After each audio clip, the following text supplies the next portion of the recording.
Can you believe gray is a jar of mustard? And then there's lapsed. What does he do? And why is here? Thank God it's Tuesday!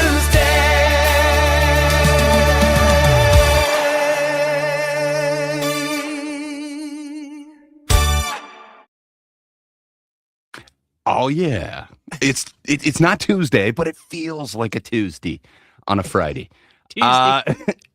Hey everybody, welcome to Tidget on a Friday. It's a very special Friday. We wanted to give you by popular demand, what the people are demanding that we watch, and that is this Matt Rife holiday crowd work special. Which, it's so special, isn't it, fellas?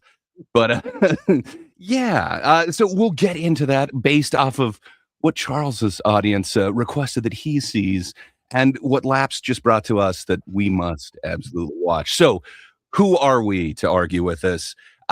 No one. It seems like everything is pushing us towards this. But yeah, I'm Gray. Welcome to the show.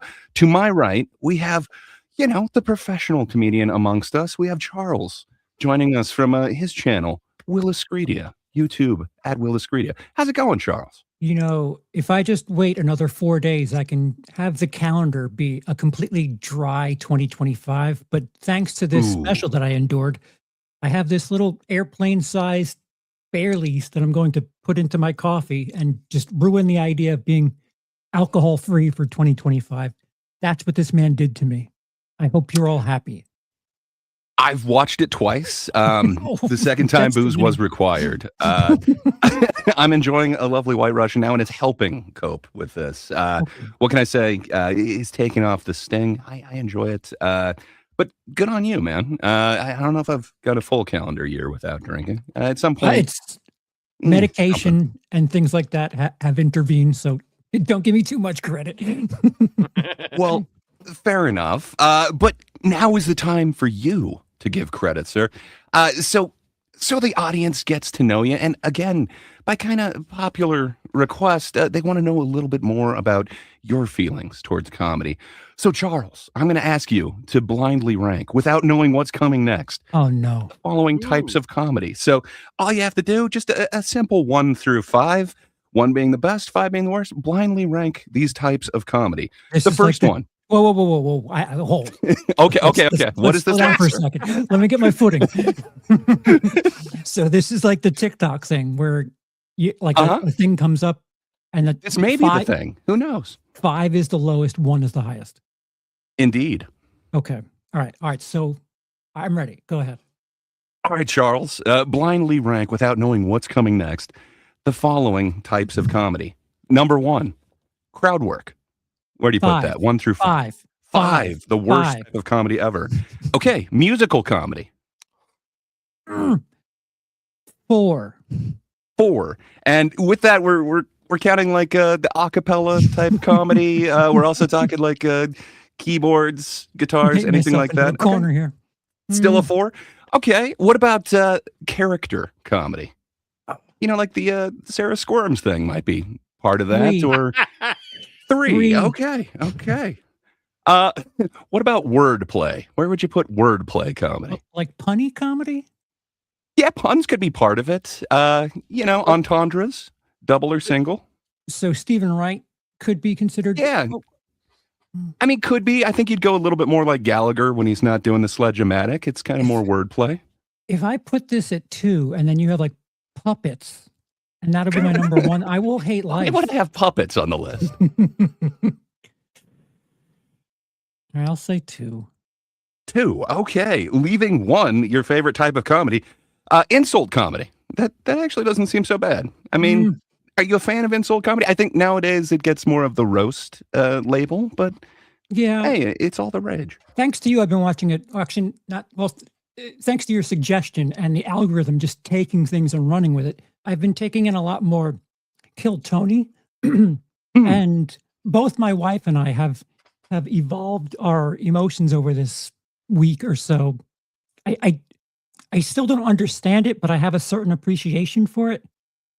And all the content that I've been suggested, there are a few too many like Kill Tony fans, like maniacs, like people who do content talking about who the worst guest was and like all this other shit.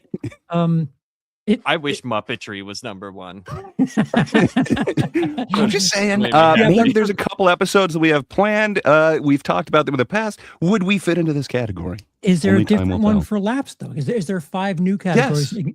Yeah. All right, Oh, well, it's going to be a stand up. completely different category for laps. Take it away, Well, Laps. yes, I have a lapse in judgment where I didn't introduce our best, our foremost panelist, the owner of the channel, the host of Last Panel. It is lapsed comic fan, the last comic being introduced or something. But sir, how was your Christmas lapsed?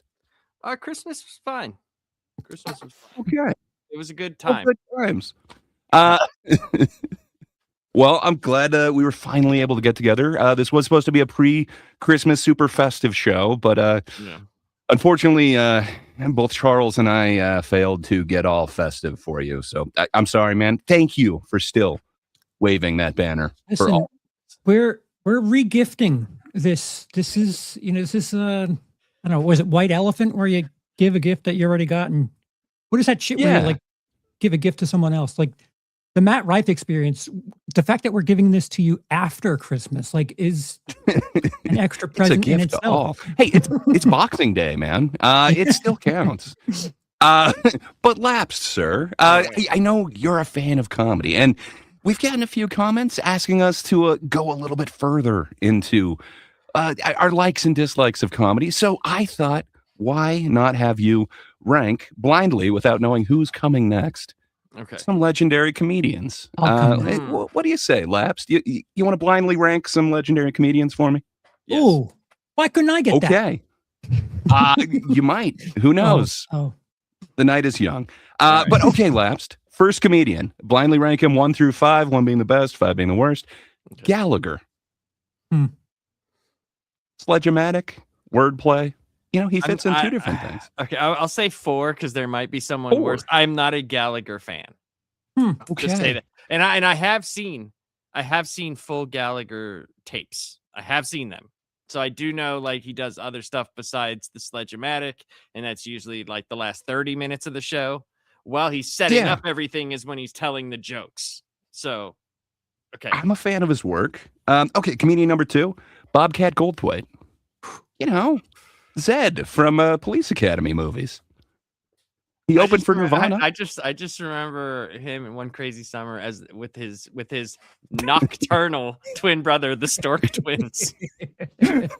So where I you go? say 1 this- through 5. Way better movie guy than a stand-up, in my opinion.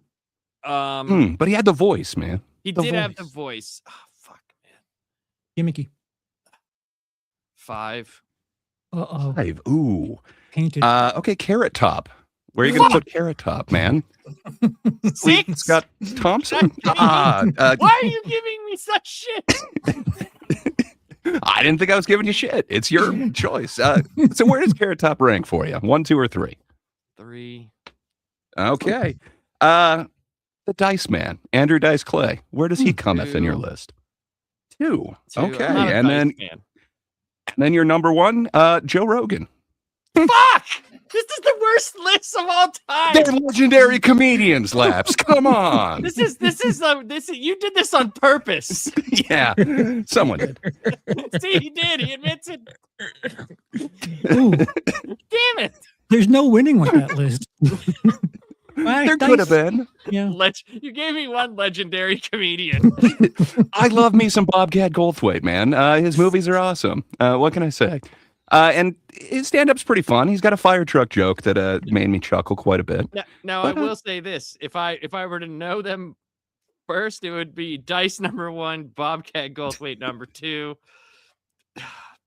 Gallagher number 3, Joe Rogan 4, and Carrot Top 5. I'd actually swap Rogan and Carrot Top. I think Well- Carrot Top has a few jokes Both that he's prop written. comedians. Okay, I there's the one Rogan special. I don't know if it's his like 3rd or 4th one where he's in the red shirt, where I did laugh at the Fear Factor's jokes that he told. I thought those were funny. I'll have to see it. But the rest, I'm with you, Charles, on the rest of them. I think they suck. I don't like. It's like I don't even chuckle whenever Yeah. I watch them. I'm kind of just watching them with a straight face going, I'm never going to get this time back. It's never coming back. It's never coming back.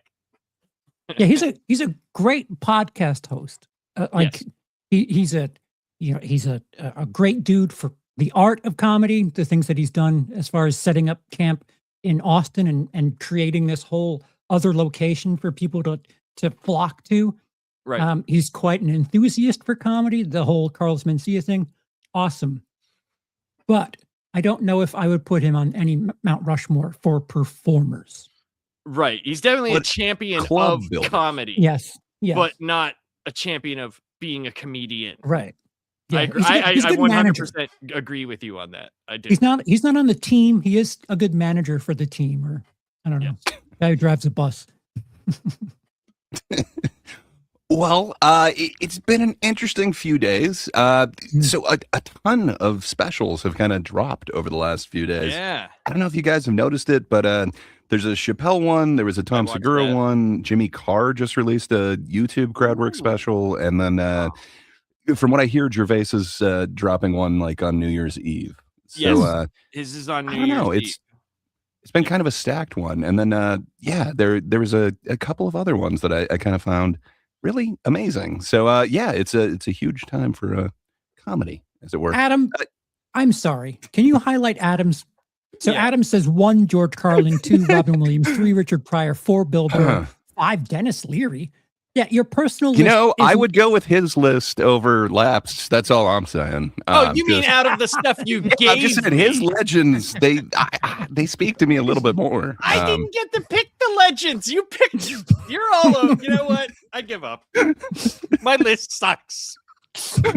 But that is a future one that we'll have to do. So kind of think about it. But either Supreme Court or Mount Rushmore of comedians. I think. We could come to some awesome decisions on that. Only ones I'd take me off there. Maybe they wouldn't be on my list, but I still think they're funny. Like I like Carlin, I like Pryor. I think Burr's funny. I don't get Robin Williams. I don't get it.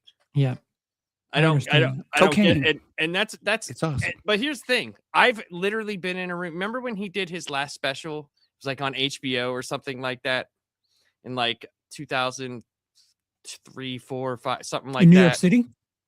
Might have been. He had like a black button-up shirt on. He was sweating like he always does. You're gonna have to narrow that down.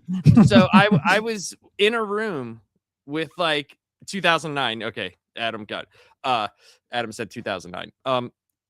I was watching it. I'm watching all these people laugh. I'm in a room of like 12 people, and I'm like this. So it's just something I don't get. Now, I'm not saying that, I can understand why people like him. He's an endearing person. Like, I love his. Can you name a better genie? No. I'm just saying. Yeah, as far as genies go. That's the other thing. I think the dude does really well with comedy material movies where he can ad lib and add his flair to that character. Yeah, he's like a great ace of spades if you're having a dramatic role, but you need some sort of comedic flair. Like he's, that ace in the hole if you need some sort of like Patch Adams thing. Right. I just don't get the stand up.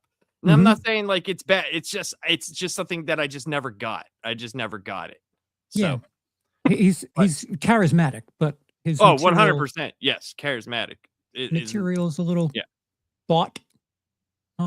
Allegedly. But that's the thing. Like he has the reputation of he would make it right though if he supposedly stole it. So hell yeah. I like that more than like a Mencia type. But fair enough. Yeah, for sure. And yes, he has on multiple sweaters all the time. Or did. But have you guys got any comedy in the last few days? Last week or so since we've done the last show. Lapsed? I watched Dave Chappelle's two closer bit. I watched that. I actually wanted to ask you, Greg, because I figured we'd wait for this. What did you think of the second bit? The second closer bit? I mean, I think it's, I don't know if I'd call it a second closer bit. Well, remember he said he closed it 2 different ways. No, so that's, I didn't think it was as strong as the second one, but man, does it kind of tie a bow on everything for me. It does So tie a I bow dig on it. everything at the end. 100% for sure. I agree. And I dig it, but I'm kind of a simp for him. what did you go ahead? If he's not on my Mount Rushmore, he is damn close. He is at least on my Supreme Court of Comedy. I love me some Chappelle. So what did you I don't think it's his strongest, but man, it touched on so many things of today. Some of his seem like they're kind of more timeless specials. I don't think this is going to be one of those, but I still loved it, man. That's what I was actually going to say. I think for me, it was my least favorite out of his, just because it is going to be so time sensitive. You know, it is just because, like, I was going to ask you, what did you think about him talking about the Saudi comedy thing? I loved it. I've wanted to get into that. I thought it was funny as fuck. I thought that was funny as fuck the way he approached it. I thought it was. Same. And then he was able to justify the things that everybody is kind of talking about. Like there was one quote that everyone kind of picked up and kind of ran with. And I wanted to talk about that on so many different shows that I've been on, and everyone kind of was like, nah, let's not. But man, I have opinions on this whole Riyadh Comedy Festival, and I think people are blowing it way out of proportion. But maybe that's just me being a simp for comedy. I think we established I'm a chuckle bunny. I enjoy, the comedy and all. Which shows did you bring this proposition to? Because I feel offended. I don't think I was Thinkers, offered and there was a couple other ones. I kept trying to bring it up on MSK, and he would not go into that. There was a couple other things, but I kept getting shut down.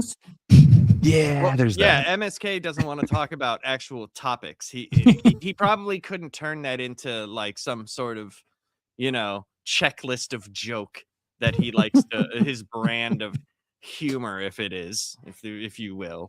But I watched it's kind of a dead topic now, for sure. But if we want to get into that Riyadh thing, I got some thoughts on it at some point. But sorry, you were saying the Dave Chappelle thing. I think it would be something fun to talk about. But I watched the Dave Chappelle one. I was forcefully told I had to watch Matt Rife, so there was threats. There were threats on my life. And what else did I watch? I watched an old one. Oh, I watched the Relentless Bill Hicks, because oh hell yeah. Oh, good comedy. Yeah. Well, so me and my wife will on Christmas Eve, like after I'm done hanging out with my mother and watching Christmas stuff, we always like watch a comedy special. And so she had she'd heard it before, like her knows we talk about. I showed it to her and she liked it. So that was a lot of fun. We got to laugh together. So I did do that. I am gonna watch Tom Segura's and probably the Jimmy Carr. Nice ones. So I'll definitely watch those. Charles, did you happen to watch it? I know you caught a little bit of Kill Tony. I'm anything else? A little bit deeper into the lore. I don't know. I might want to touch base with you as far as recurring people and people who are.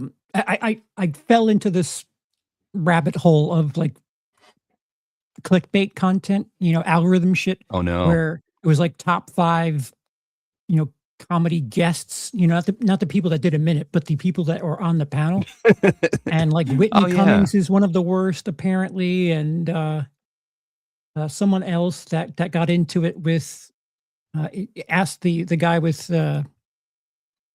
is he have CP? Cerebral palsy? I believe so. He asked him if he could drive. His name Martin Phillips. Yeah, so he asked him if he could drive, and apparently he was offended. And then the ginger, like, got into it with him in that same night. And I'll be honest, I think these people that make these videos defending Kill Tony, like, they expect anyone who gets to be on the show to have a full, complete understanding of like the card and what people's characters are. Where, if they're a guest, shouldn't the people on the, who are performing be aware that they too belong there? It's just, I'm being shoved a bunch of different content that is of a very specific angle that they're going with. Because but the question, Charles, sorry to interrupt you. No. Question. Do you think, what's his name? The guy that we argued about? The guy, the redhead? beard. William Montgomery? Big Do Red? you think he is funny? Big Red Machine? Hey, this is an upcoming episode. I know neither of you feel that right now, and I've got this uphill battle, but Well, I'm just saying, William Montgomery is you've watched more. amazing. So. You just don't get it. You will get it. I'm going to give you a William I know. Montgomery specific I'm episode, but I'm not smart enough to get him. So You just I'm don't not get saying it, that. man. I'm saying he hasn't wormed his way into your heart yet, but he will. Okay. Yeah, like that's one thing that I saw someone says, oh, I really dig this guy. That's great. You know, his act is different than whoever he is. This is why I don't care what people say about my stand-up, because that's not me, or it is me, but like it's a, you know, artistic creation, whatever. Right. His material, you really need to be at like that Kill Tony, like rowdy type of thing there. It's a very niche audience where Just wait till we see what it's like when he's not in front of that audience. yeah, It if he's is an in like a upcoming episode. coffee house or something, I can't see that working. That is so risk reward that set. Well, But he I'm does eager have to- prepared material. Your cup of coffee, and some dude's reading off a piece of paper. I took a giant shit today. But I think he would work in front of a rock show where, you know, like they're not there to see the comedian, but man, is he an abrasive comedian. He could get in your face. He could make you try and pay attention. Where, again, like one of those coffee house type comedians, you're not going to do well opening for, you know, any given band, any rock band. You need to fit into a groove there, because if the crowd isn't into it, it's going to be a long night. It is the worst. Yeah, I watched a clown just get decimated before a band. Like, it was weird. But What shows are you going to? By the way, don't worry awesome about shirt, Gray. Awesome shirt. Love the shirt. Oh, thank you. I figured, you know, White Russians might as well abide. It is that time of season. But Charles, it looks like Sean has given us a most generous super chat saying, who is your favorite comedy actor or actress? Cheers, Which is Sean. indeed quite a big, a wide spectrum, if you will. Yeah. Who do you find the funniest out of anyone in the world? Go. Just kidding. Yeah. if you have need one, a go minute ahead. to think. Yeah, I was gonna say, if you need a minute to think, I've seen a ton of specials over this last week. Bobby Hoffman got her wake up special released on Netflix not too long ago. That was awesome. I somehow watched Brendan Schaub's You'd Be Surprised because of Lapsed, and he was saying, no, you guys watch that first or that second one. It's not Gringo Poppy. This is when he had material. And I was surprised because he had some punchlines. It is way different than what I'd expected. I didn't remember it. And like when we were talking about it and I went and got it, I was like, how? Like everything about that dude is so backwards. It's so backwards. Like there was actual jokes. Now they weren't funny at all And to me. they might not have been his. But Headed that's to still fuck, true too. too. But they were actual jokes. It seemed more like a comedy show than what the fuck that thing was. True. And there was like an opening and a closing, and there was, you know, like somebody actually bringing him up on stage. There was a little bit of a sketch before that, which, you know, none of that was in Gringo Poppy. The I like how you try to throw follow-up special. shade at me too.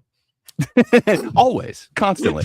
But yeah, Kumail Nanjiani had a interesting Night Thoughts special that I think was Hulu, and then I watched Red Richardson. He had a YouTube one. Dave Chappelle's Unstoppable.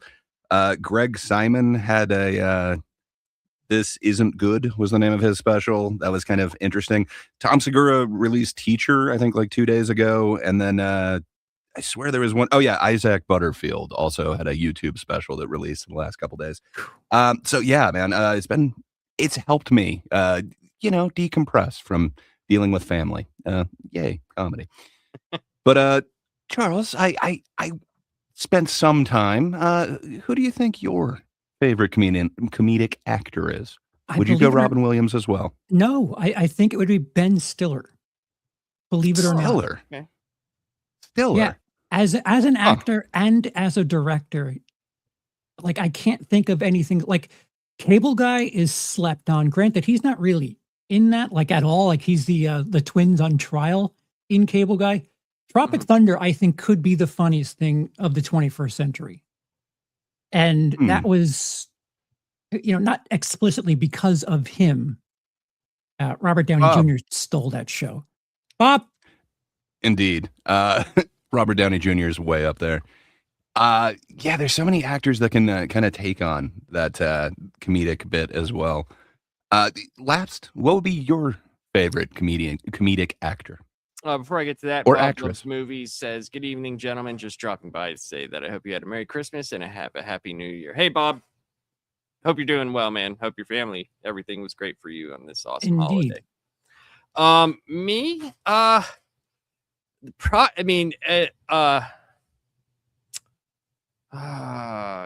Jeremy put up a good one in the chat. John Candy, which is he's up there for me. It's probably Eddie Murphy or John Candy for me. And even with the stupid Eddie Murphy movies, like I always found something funny with them. Like, because my kids grew up during the time where he was like, how Ice Cube was like gangster rapping, and then he was like lunch packing, for in movies for kids and stuff. He was like that dad, and that's kind of what Eddie Murphy turned into. With they kind of did the Nutty Professor and like those type of things. Even though those movies in the 90s were strong. In the 2000s, it was like, oh, what are you doing? Well, that's what I mean. Words? Like, I didn't really care for them as much, but that's when my kids were young. So I did have to watch them, and even if I didn't care for the movie, there was still something, at least I found funny in it, some here or there. Might not have enjoyed the whole experience, but I love Eddie Murphy movies and John Candy for sure. I'm a big John Candy fan. I'm with Gray, like on certain movies where like people are like, oh, I don't like that. Like, who's Harry Crumb? I'm like, I love who's Harry Crumb. So good. Like, like I'm with Gray on that one. I love that one so much. So I love all those guys. I think I'm going to throw a curveball, and I'm going to go with, something that's really, I don't know, left field or something. The gentleman right over my shoulder there, Stavi, baby. Come on, he's in Bologna or whatever the hell it's called. Begonia? He's in Begonia, Yorgos Lanthimos film. He's in his own starring comedy where Let's Start a Cult. I gotta say, Stavi is one of the up and coming guys. He's gonna be a hit. But I don't roles, know. Huh? He's been in like 4 things. He was in another one where he played a passenger on a bus last year. He was the best part of the whole movie. I'm telling you, man. We're at the start of an amazing career. So I think I'd go Stavros Halkias. Adam Buskirk has a good one too. Tim Curry. He says Robin Williams for sure, but Tim Curry is underrated for comedy. I was tossing and turning. That is 100% true. And Tim Curry will all the funny stuff he has done, but just for the Home Alone 2 dissolve of the Grinch to him is like one of the best things ever. And my son got to see Home Alone 1 and 2 for the first time ever. This nice. This past week. So, and he loved them. He loved both of them. And then he did notice, because he was like, can we, he saw that there was more, right? And he was like, can we watch Home Alone 3? And I was like, well, it's not good. And he was like, well, I want to. And first thing he said is, who's this kid? I went, exactly. He goes, where's the other guys? Hey, and I was like, you know what? You're gonna find out where he is at some point today. Just spoiler. Oh, what? Well, what? Okay. But I completely agree, and my wife would agree completely with the Tim Curry thing. I think he might be like her favorite actor. He is a threat to me. But I dig me some Tim Curry. Yeah, Tim Curry's good stuff. And I will say, like, out of all the Home Alone extras past 2, 3 is probably the best. Adam says, Home Alone 3 isn't terrible. I'd say comparatively to 1 and 2, I think it is. But out of like 3, 4, 5, and 6. Why is there 6? There were 6 of them? Yeah, there's I thought it ended at 3. No. Did they have like Talk Boys or whatever products for each of them? Okay, so I can't remember what 4 and 5, but 6 it's an English kid, and it was a Disney Plus movie. It might have been Disney Plus this is how stupid it got, as much as you can already think, right? What they do is in the movie, it's set up that this family, this guy and this girl, they're low on cash. They're going to lose their house, right?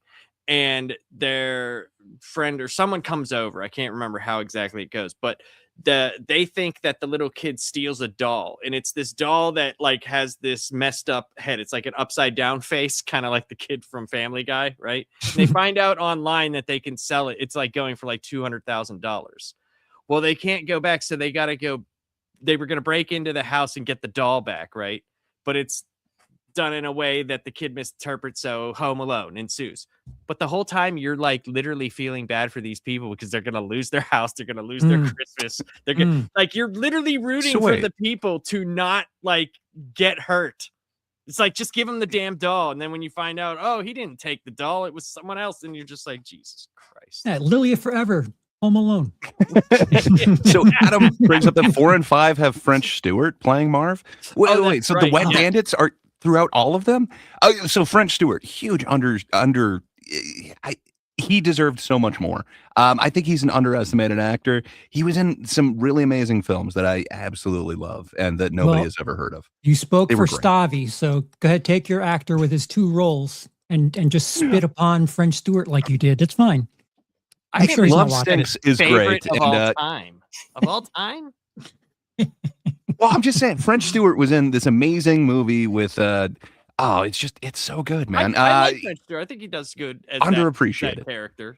You know, Love Stinks was the one character he plays. Love Stinks was great, but I'm sorry, man. It's no. Well, nobody's ever heard of this film, but it's great. What can I say?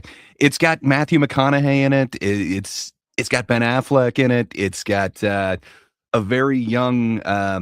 Oh God, now I'm blanking on everybody involved in this, but it is such an amazing cast. It is so stacked, but yet nobody has ever heard of it, and they probably shouldn't because it's not a great film. But sorry. I'm blanking on everyone involved in this. Sold. Give me 5 copies. Sold for me. No one should because it's not good. Hey, that's a good segue into what we actually are reviewing. No deal. We're not going to actually review anything. I'm good with that. So what was your overall thoughts on this? I think the one pushing for this one the most was Lapsed. Why did you insist that we have to watch this? To be fair, it was chat, and they really like torturing. To be fair, he hates me so much. He's like, I'm tired of talking to this guy. I'm just saying. Okay, so I completely blanked on the name of the film that I was looking for. But okay, if I was to tell you that there's this film starring Ben Affleck, Sam Rockwell, French Stewart, let's also go Kristen Bauer, Alyssa Milano, John Rhys Davies, Matthew McConaughey, and let's also throw in, I don't know, Spalding Gray and like a Megan Ward. What would you think about this amazing 1995 film? I'd think it was a favor to Kevin Smith for 5 seconds. It wasn't. He would have hated it. It's called Glory Days. It's this like kind of stupid punk movie. I just absolutely love it. NoFX does most of the soundtrack. Oh, fantastic. That's awesome. 1995 Ben Affleck. 1995 Ben Affleck is not something that... It's 95 Alyssa Milano, too. We're talking like post Poison Ivy. Poison Ivy. Boobies McClanahan. Yep. Yeah. That's a great cast. That's a great cast, though. It's a stacked cast. I love it more than I should, but man, is it fun. Good times. But sorry, I diverted from the thing. Lapsed. Why did you insist that Charles must watch the Matt Rife Unwrapped holiday crowd work special? Well, Grace, since I annoy you so much already, I thought I'd pass it along to Charles. I'm the gift that keeps giving. You know. No, it's man. This was hard to. I want to hear Charles' opinion because I'm pretty sure just by the way I look, you could kind of tell my opinion already. Like I'm whiter than normal tonight, so it's not gonna be looking too good for Mr. Rife. But I don't know. This whole show kind of felt like it felt like a plant. I don't know why it felt like that to me, but it didn't feel as natural as like that crowd was there to specifically see Matt Rife. They may have been there for other reasons, but I think yeah, they were paid. Perhaps some of them paid to be there to watch Matt Rife, but That's who weird. knows? Not genuine fans then, huh? That's odd. yeah, I don't know. There was just some parts in it, and I'm sure like Charles probably be able to explain it better because like some of the jokes felt like maybe they were planned. Like he knew, What? he knew But what it's to crowd say. work. You can't do that. That's not crowd work. Oh, That would be a sketch. well, that's what it felt like to me. That's what it felt like. Charles, I'm going to pass to you because, yeah, I might not be able to explain it as well as you can. So I wanted my patrons have my sincere reaction as I watch it for the first time. So if you're Nice. on the Willis Greedy Patreon, you can watch the special with me, and I promise you, this is the first time I watched it. There's a point after a couple of interactions with the audience where I'm a bit skeptical because you go to a comedy club, if it's just a regular night, there is, granted, it was like this last time I was on stage, so it's been years. Perhaps things are differently now, but people avoid being talked to at comedy shows. People avoid sitting near the front. People get nervous when they're put on the spot, but you don't get that sensation at all from any of the people in the crowd. They're comfortable speaking, which is really abnormal. People have like a death fear of speaking in front of crowds, but every person that was spoken to was really comfortable with having a back and forth and having a microphone on them, even though you don't ever see a microphone, which is, I have odd, more suspicion on that. And like, there's a magician that just happens to show up when fully loaded with a card trick. But he said right after, "I've never met you," right? So clearly, like, there's no Oh way yeah, that you well, got a magical plan. magicians never do that. So you know what? You're right. I foolishly thought incorrectly, but yeah, there is a ton of things that I feel suspicious about, and nothing feels squeaky clean. Nothing feels spontaneous. I gathered a 30-second clip where at a certain point I was able to figure out where he was going, or in the neighborhood of where he was going, because he was very narrow with certain jokes, very crass, very blue. And I didn't want to say it up front because I'm like, ooh, I don't want to, if I'm wrong, it's going to sound like I'm a racist. But after a certain point, I was like, all right, let me start chiming in on this. And this is me predicting a joke. Lapsed, if you have that clip, Yep. this will help. Thank you. Shoot in Phoenix area and take them camping for over a week. Got to be a pedo joke coming, right? If we're going to lean into stereotypes, no? Every summer. Oh, that's awesome. Chris Hansen, will you come out real quick? Like, this is part of the issue where, like, some of it just writes itself. It doesn't feel very, it doesn't feel max effort to me. Like, it's just very shortcutty with the things that he's going to. Yeah. So him saying, Chris Hansen, can you come out? Like, that's all you got for that? What if you just watched Predators as well? You never know. He is kind of timely, his reference there. You're right. None of this feels like max effort or anything like that. And, you know, I mean, you put it as number 5, I believe, crowd work. Yeah. So, I mean, like, is crowd work ever going to be, max effort? You do kind of lean into stereotypes way more because, it's something quick. It's, oh, you said you're a dentist. Then you got to go into every single one of the stereotypes for that. Yeah, but like black jokes were the same 35 years ago. Like doing the, oh, Black Friday's a holiday. Like, dude, Like your parents laughed at that shit. Can you make something slightly new? Like I'm sorry if it would have worked when I was a kid. Like there's no sort of progression with the humor, and there's enough. nothing new about the jokes. It's like it's just if you know, all right, we're gonna do race jokes. There's like a handful of things that you can just feed right into this stereotype, and none of it really. Well, I guess the modern version of leaning into something like that would be like, oh, a black guy's gonna get shot by cops. Like, tee hee, isn't Yeah. that funny how things like that happen? Like what do I you mean, what is that? so I guess I'm going to be. I'm on camera. I can't switch my White Knight thing. I guess I'm going to kind of White Knight Rife a little bit here, in that he has innovated the whole crowd work game.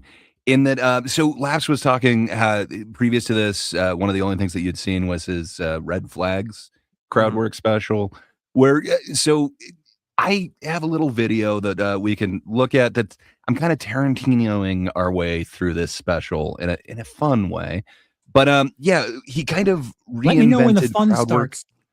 Oh, it'll right as we're wrapping up. I'm sure you'll have fun. But yeah.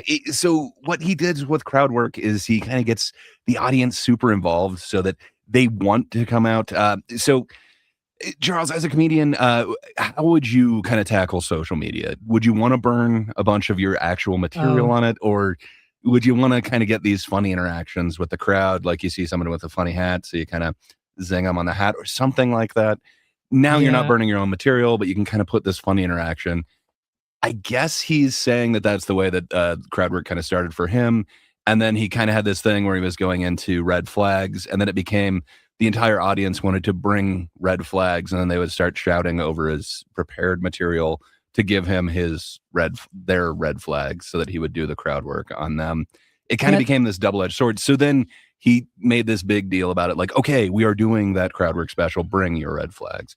So that you get an enthusiastic crowd, which could be some of what we're seeing in this, where people want to talk, want to join in. but that's a beast of his own making. Like if you're gonna lean True. into the social media thing, like, people are coming to see you because they enjoy your TikToks or whatever. So if that's what you're putting out into the world, just you interacting with the crowd, they're going to be of the mentality that, oh, it's a Q&A type thing. So True. But you're um not getting that, like, so what do you do for a living? Like there is like a certain amount of crowd work that feels hack, that like everybody has seen everybody do that. And when you've got multiple comedians on the same bill that are doing the same crowd work, it's like, yes, the person right in front of you has already been asked, what do they do for a living? Like that's already been But established. Did You just his weren't in the room for this.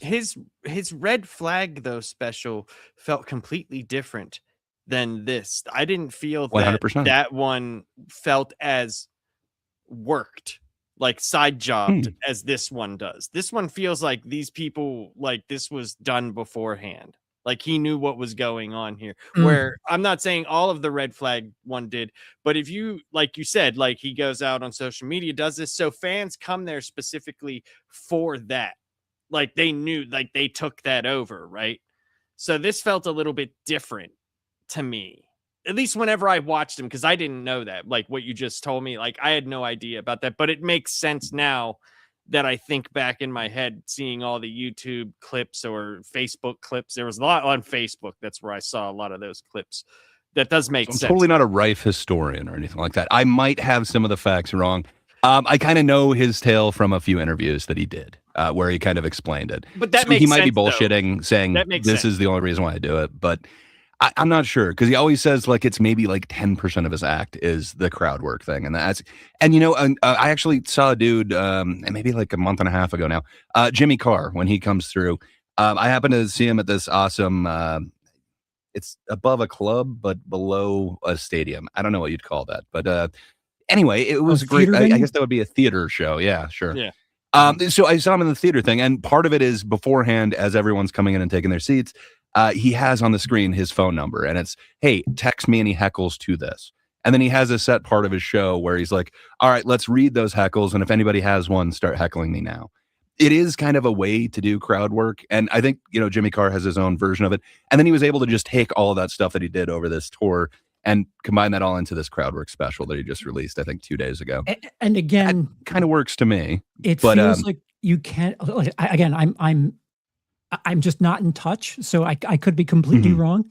But there's an element of that where you can kind of fudge the numbers. Like if you're giving out Oh, your number, and there's this element of the show where it's like you guys said this to me. You can plant that where if you need things to go a certain 100%. way, And I'm positive not all of those texts that he Right. read came from that audience that I was in. I know that he's got a certain amount of those staged, and then he's got a certain amount of comebacks too. Like specifically, he's got one that if you want my comeback, you'll have to scrape it off your mom's teeth. He's said that in multiple specials and stuff, Yeah. and on multiple different clips. He has a bunch of like preloaded things that are ready to go, but man, is he funny with it. Those preloaded one-liners are just Yeah. perfect, man. Yeah, Jimmy Carr's funny. Not saying that Matt Rife doesn't have charisma and stuff like that. He does, he's pretty. but there you go. It feels like he's more of a draw to obviously women, and even like some of the clips that I see and what he does when he does like impersonations of women and like talks back like a woman, or even like a feminine way he says things. And there's not like, I'm not trying to be shitty with it, but like it sometimes doesn't appeal to when you're like, when you say something like dirty pussy, right? In the same act as you're talking back to women about pots and pans. Right? I don't know. It just doesn't feel the same to me. Yeah. It's a very good point. It feels like an intended kind of edginess. So I guess let's get down to the makeup of his actual special. So the second time that I watched it, I decided to also bring like my trusty stopwatch and kind of see what's prepared material, what isn't. So for the first 6 minutes, he has kind of that staring into a snow globe, and then it goes into a couple bits that he's doing where it doesn't seem like an audience is in front of him. And then at about the 6 minute mark, all of a sudden it cuts in and he's in front of a crowd. And then he asks for, does anyone have any stories like this? Can I ask you, this style of crowd work, if you will, did it feel reminiscent of anything to you guys? Okay, so to me, it felt like John Edwards. What the hell was his name? Not Ghost Whisperer, the but medium guy. yeah, The guy- whatever the hell okay. his name was, where he's like, Room? No, it was John Edwards. yeah, like John Edward, yeah. So it's like I'm getting a. Does anyone know like a Karen over here from this? Oh, maybe it's over here.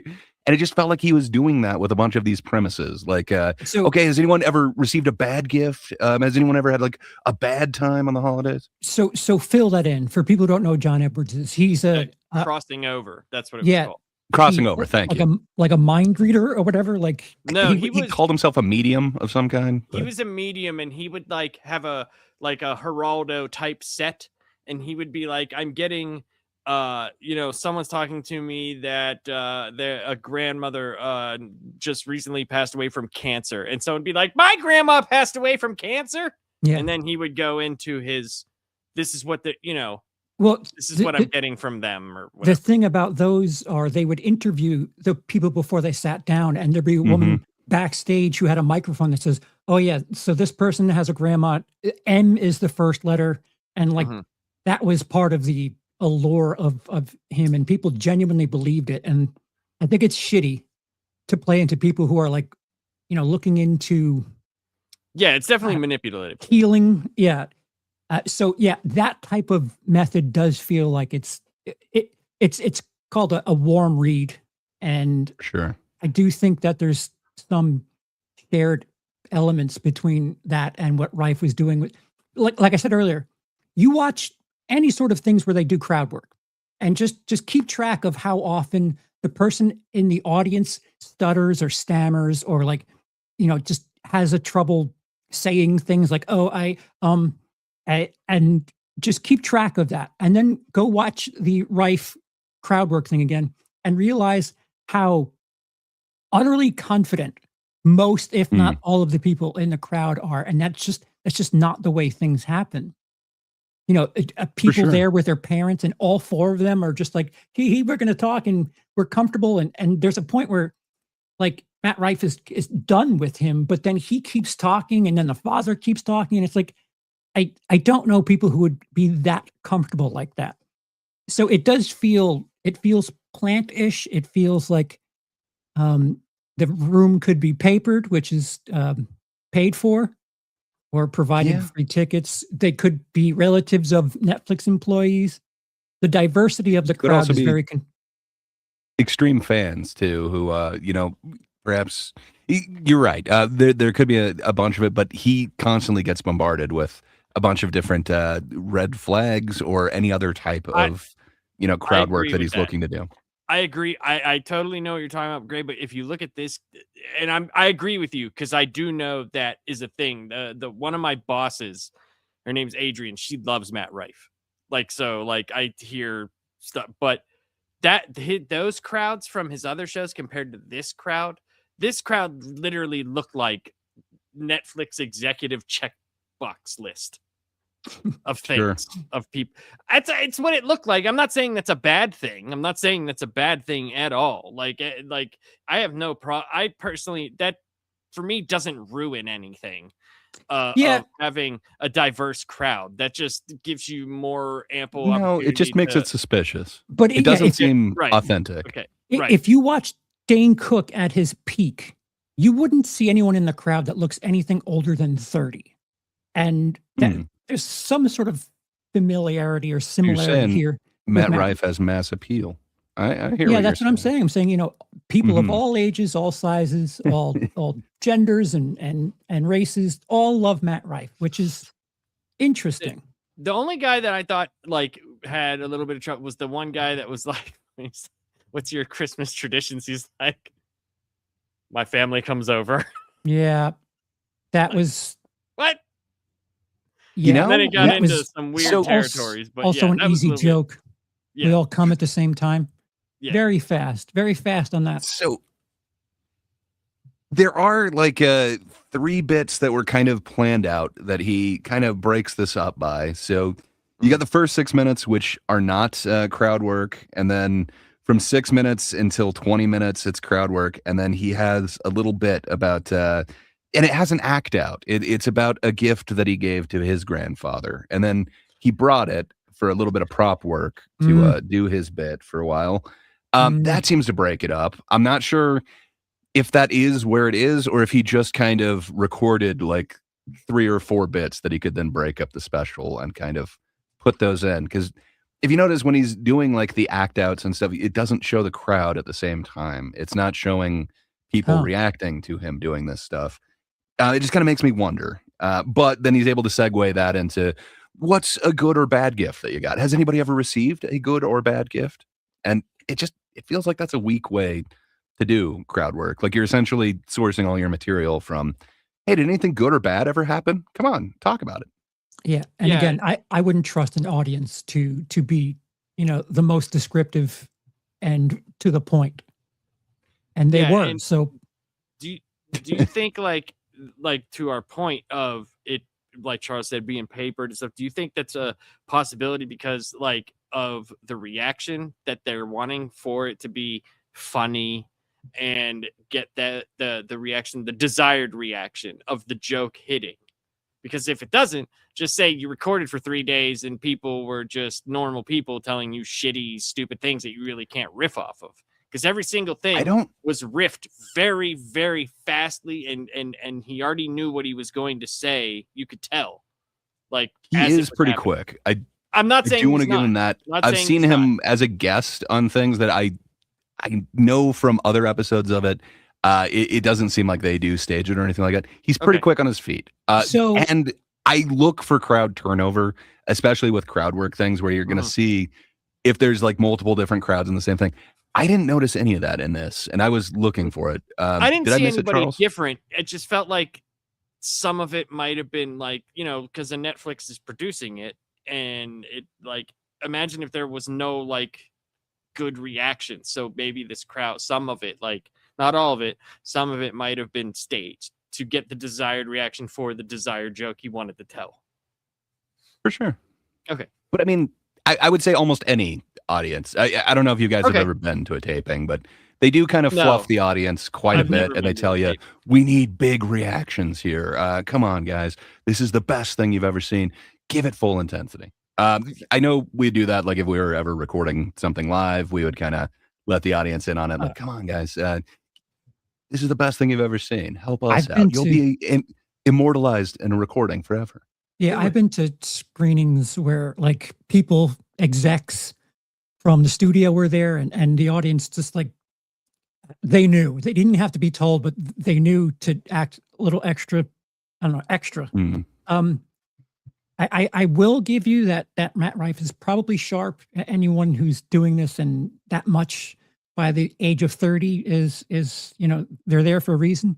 But now that I've seen him twice on Kill Tony, if he's so sharp, why don't I have anything from Kill Tony where he's like on his feet and giving jabs to the people when people are bombing? He has the guy who has every black joke known to man doesn't have something witty to say to just a regular old shitty white person, just a shitty woman who doesn't know how to like do stand up. He has no material for that. It's weird that, put on the spot in a Kill Tony type environment, he's not that sharp then. So that's odd to me. I can white knight him a little Oh, bit. brother. One of the worst guests, and he makes it to most of the lists out there. He's one of Lap's favorite comedians, Joe Rogan. He's been notoriously bad on Kill Tony, where he's literally just quiet the entire episode, including the one that I believe you have watched with Tom Segura and Joe Rogan. Yeah, where it's like they just don't say anything the whole time. Like, and granted, I guess they were on edibles and whatever else, so they're kind of just enjoying the shit show that's unfolding in front of them. But yeah, I was kind of surprised that certain other people weren't on the list that you saw of the worst guests. So I'm just saying, I certainly agree with what Laps is bringing up about this particular performance. About his number one comedy legend? About Matt Rife and I plead the fifth. It feels a little suspicious. And considering that I've seen Matt Rife on 2 separate occasions as a guest on Kill Tony, where he doesn't really add much to moments where like you could be off the cuff and contribute to, like someone just has a bomb set and he can kind of save the show as one of the professionals on the panel. I haven't been convinced that he's as sharp as you're making him out to be. Granted, I've only seen one of his specials, so it's certainly possible. Like, yeah, he's got 35-year-old black jokes that are just incredible. I mean, bravo! I've never seen an act like that before in my life. But until I see something like that, I don't have any proof that he's sharp like that. Oh, you want some proof? Hey, Lapsed. So we've explained this. Would you be willing to share that video? So for this special, Netflix was able to put out 4 clips from it. So I figured those are probably fair use. And then, there's this interview. So I kind of Tarantino'd this interesting journey that I'd like to take you on and allow the audience to view this for themselves and find out if he is super sharp and just needs to do this. Okay. Christmas Eve, I would read "'Twas the Night Before Christmas" to my kids, but I would change the words in the book. You would read "'Twas the Night Before Christmas" to British. your kids, but change the words in the book. Yeah. What's your accent? English. English. Nice. Okay. Original Christmas. You're mad-libbing this book to your kids? "'Twas the night before Christmas." Give me an example of something you might "'Twas change. the night before Christmas, and all through the house, and not a creature was stirring, not even the bailiffs. Not even the bailiffs. What the hell does that even mean? Like, aren't the bailiffs like on Judge Judy? Like, Bird is the bailiff. It's like the officer in the court, right? I think it's something different in a the prison UK. guard? Okay, my bad. A barrister. I don't know. Because the house Yeah. is a prison. Okay. You know what? I like a British tradition. This is a new aspect of the show. I've been to England a lot, and I have a lot of fun with it. The shows are very good. The people have always been good. You guys are just a little weird. But very good traditions. I don't know if you guys know this, but when you come inside of a British girl, they call it a shepherd's pie. Yeah. That's true. They do that. It's delicious, but it's not for everybody, for sure. It's a little gamey. So, yeah, that was kind of the first one that they released the clip of that to entice people. I guess you're showing that, he's dirty. He's a dirty comedian. Oh, But I I looked don't know. up It doesn't. the. Sorry, go ahead. Oh yes, go a ahead. shepherd's pie. You're looking No, up what that I is? looked up the bailiff. It's a lovely thing. dish. The bailiff thing. Oh, A okay. bailiff in UK may visit your home if you do not pay debts, such as a council tax, bills, parking fines, court fines, and county court. yikes. Fair enough. So they're not stirring. Yeah. I'll find out. Well, soon. good. We've paid our debts as far as this date goes. But yeah, it's interesting. Like it doesn't feel like he's addressing what the guy's saying. Instead, he's just like, I know something British, shepherd's pie. I know what. It feels like a prepared joke that you're just adding because this dude has a British accent. Yeah. Yeah. It's also interesting that someone who was British, who is watching him in Arizona and is probably not part of the age bracket that I would assume. Like there's a lot of things there that just don't match what I would consider his target audience to be. You don't think And he's the regular old Tempe audience? No. Fair enough. And like you said, Matt Rife pivots to a cum joke. Like, yeah, okay. I mean, it's a trick. If you watch someone, like if you were with Matt Rife on this, like when he was prepping for this show for like, I don't know, 4 nights, you would be sick of some of these things and you'd see the way some of these situations present. And it wouldn't be I think that's part of the problem that I have. Like I've seen so much, like dozens of thousands of hours of comedy where like some of the magic gets it's rusty to me, where it just doesn't have that same shine. I'm pretty sure if I saw him perform for a full weekend, I can get you in the neighborhood of where he's going to land on a joke. Yeah, it seems like you were way ahead of most of them, and they are kind of stereotypes. Yeah. The one thing that I didn't see was like his extended bit where he was trying to get his cameraman laid. I don't know. That was interesting. Sure. But that took up like a good 5-minute chunk of that. But good on him being one of the bros. But on top of all of this comedy, he went out and promoted it. So where better than a morning show? And then you truly get to see how sharp he is on the morning show. Funny, Matt Rife is known for poking fun at everything and everyone, and now he's taking on Santa. Netflix special is called Matt Rife Unwrapped, a Christmas crowd work special. How do you even know Christmas has began in Arizona? This makes no sense. It looks the same year round. I just can't imagine hanging up Christmas lights when it's 85 degrees and sunny outside. Whole town just looks like a Margaritaville.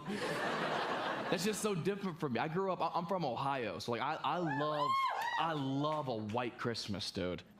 I'm sure a black Christmas is fun too. I'm sure it's equally as fun. I've just never been I'm sure nobody could have seen that coming from the whole white Christmas thing. There's I know, no I way didn't. to do work off that. So this is kind of that 6-minute chunk at the beginning where perhaps this is in front of the audience, perhaps it's not, but this is towards the end of that where maybe there's a little magic where it went from him sitting in the chair to this part, to the crowd work. Is this part where he's like Black Friday or Black Sunday? It was one of those things where it's like, yes.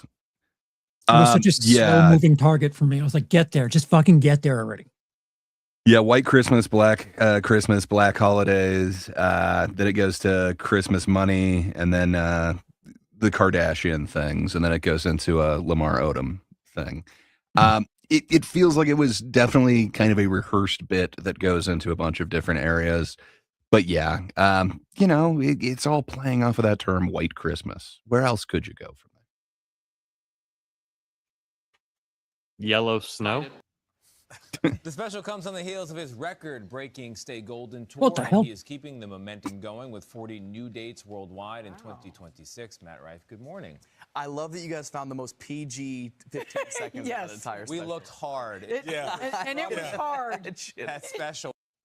So from that, like I would interpret that like, oh, so he's like a Jeselnik type or something like that. Like he goes dark. I don't know. It just seems like he was dirty, but it's not like dark jokes or anything like that. And he does dark jokes. There were black people in the crowd.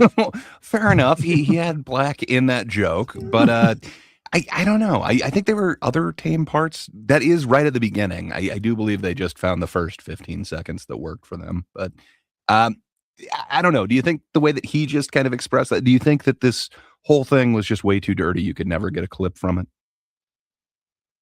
No. No. Yeah, all right. No, because there was other things that when he was talking about like the being on the nice list or naughty list or whatever, like there was stuff that he said that wasn't bad. I think anytime that sex or anything is brought up like that, it's an instant like ooh, Mm. ooh. So I don't know. I didn't really care, like the black the Asian woman who had the black doll and he dropped the Shaniqua and it's like, all right, you know what I mean? Like Yeah. any of that stuff it's nowhere near like taboo-ish, you know what I mean? Like I don't think that's If you ask him, dark. none of that is able to be used in clips. See- You can't advertise it with it. This is where I have the mentality that like edgy comedians like this need you to think that they're not allowed to say things. Because Correct. if you think they're not allowed to say words and they say something like that, it's like, ooh, he's stepping over the line and saying a thing that's like edgy. You're not supposed to. He can get canceled for that. And it's like, no, you really can't. It's just there's a facade here of what they can and can't do. And if you Right. make it seem like, I shouldn't have even been saying this, but here, it's a little fabricated. And I'm sorry, the material is, I don't know. Again, Andrew Dice Clay would have been saying something very similar, if not a little bit harder, 40 years ago. Yeah, and it probably would have rhymed. But Oh, Yeah. We thought maybe we'll pull from another special. It's a morning show, Matt. At It's this a morning point, show. just play the credits. Credits are good. that would be spoilers. Well, thank you. Thanks so much for watching. It's very funny. You must have been a problem in high school. What did the teachers think of you? Oh, a lot of detention. I remember Okay, my pause. biology teacher one time, I was making some. So you know that when people do talk shows, this is stage 2, right? Like the topic that they're talking about. Okay. All right. So like this is prepared. Ooh, yeah, a lot of stories on that. Yeah, no, you've definitely got to do like the warm interview type of deal. You have to submit what stories you want to talk about. Then it's up to them to actually come up with like, a segue that kind of seems natural to get you to talk about these But things. it's not dry. Like there's some sort of anticipation on where the discussion is going. So I don't know if this is an off the cuff conversation as it's you being think presented. you don't think that they just randomly brought up this crowd work of say you were probably a problem child in school, right? you ever get detention? But here we have, in his own words, how much of a problem he was in high school. Okay. My classmates laugh, and she sent me to the principal's office, and in front of everybody, she said, "You'll never make a living being funny." Oh. To which I respond, she said, "You'll never make a living being funny. You're gonna end up working at McDonald's for the rest of your life." And I said, "Well, if I work at McDonald's for the rest of my life, eventually I'll work my way up to management, and I'll make more than a teacher's salary." You said that to her. Whoa. But teachers, though, they're all heroes. How dare you, sir? Yeah, that was instant suspension. About 5 days. But that's when I kind of knew. I was like, "Oh no, now I have to make a living." But so that's a version of crowd work right there. Do you think you can get suspension for telling the teacher that one day you'll make more than them? I No. don't think that that's a suspendable offense. And I got suspended for some questionable things, but I don't think that's one of them that would have gotten me there. Wasn't Matt Rife a child actor too? I do not know. I feel like he was a child when he was doing his first specials, but maybe I'm just a jerk, and Yeah. he just looks like a young. I feel like he was on that like all that type show. Oh, Whatever. I know he did do what the hell is it called? The Nick Cannon one. Yeah. The roast thing. I'm blanking on it now. But yeah, he definitely did that when he was pretty young. But I believe he was still into his career when he kept coming on to that. Interesting. Take it from someone who's been suspended from school a lot. I have said much worse and didn't get suspended. Yeah. Mm. Thank you, Jaden. Wow. Yeah. Yes. Wild and Out. Thank you. I was Wild 'N blanking on that completely. I could have told you so many different comedians that have been on there, but yeah. That also gave David Lucas quite a start. And then Maddie Smith is one of my favorite female comedians. Just, man, she was awesome on there.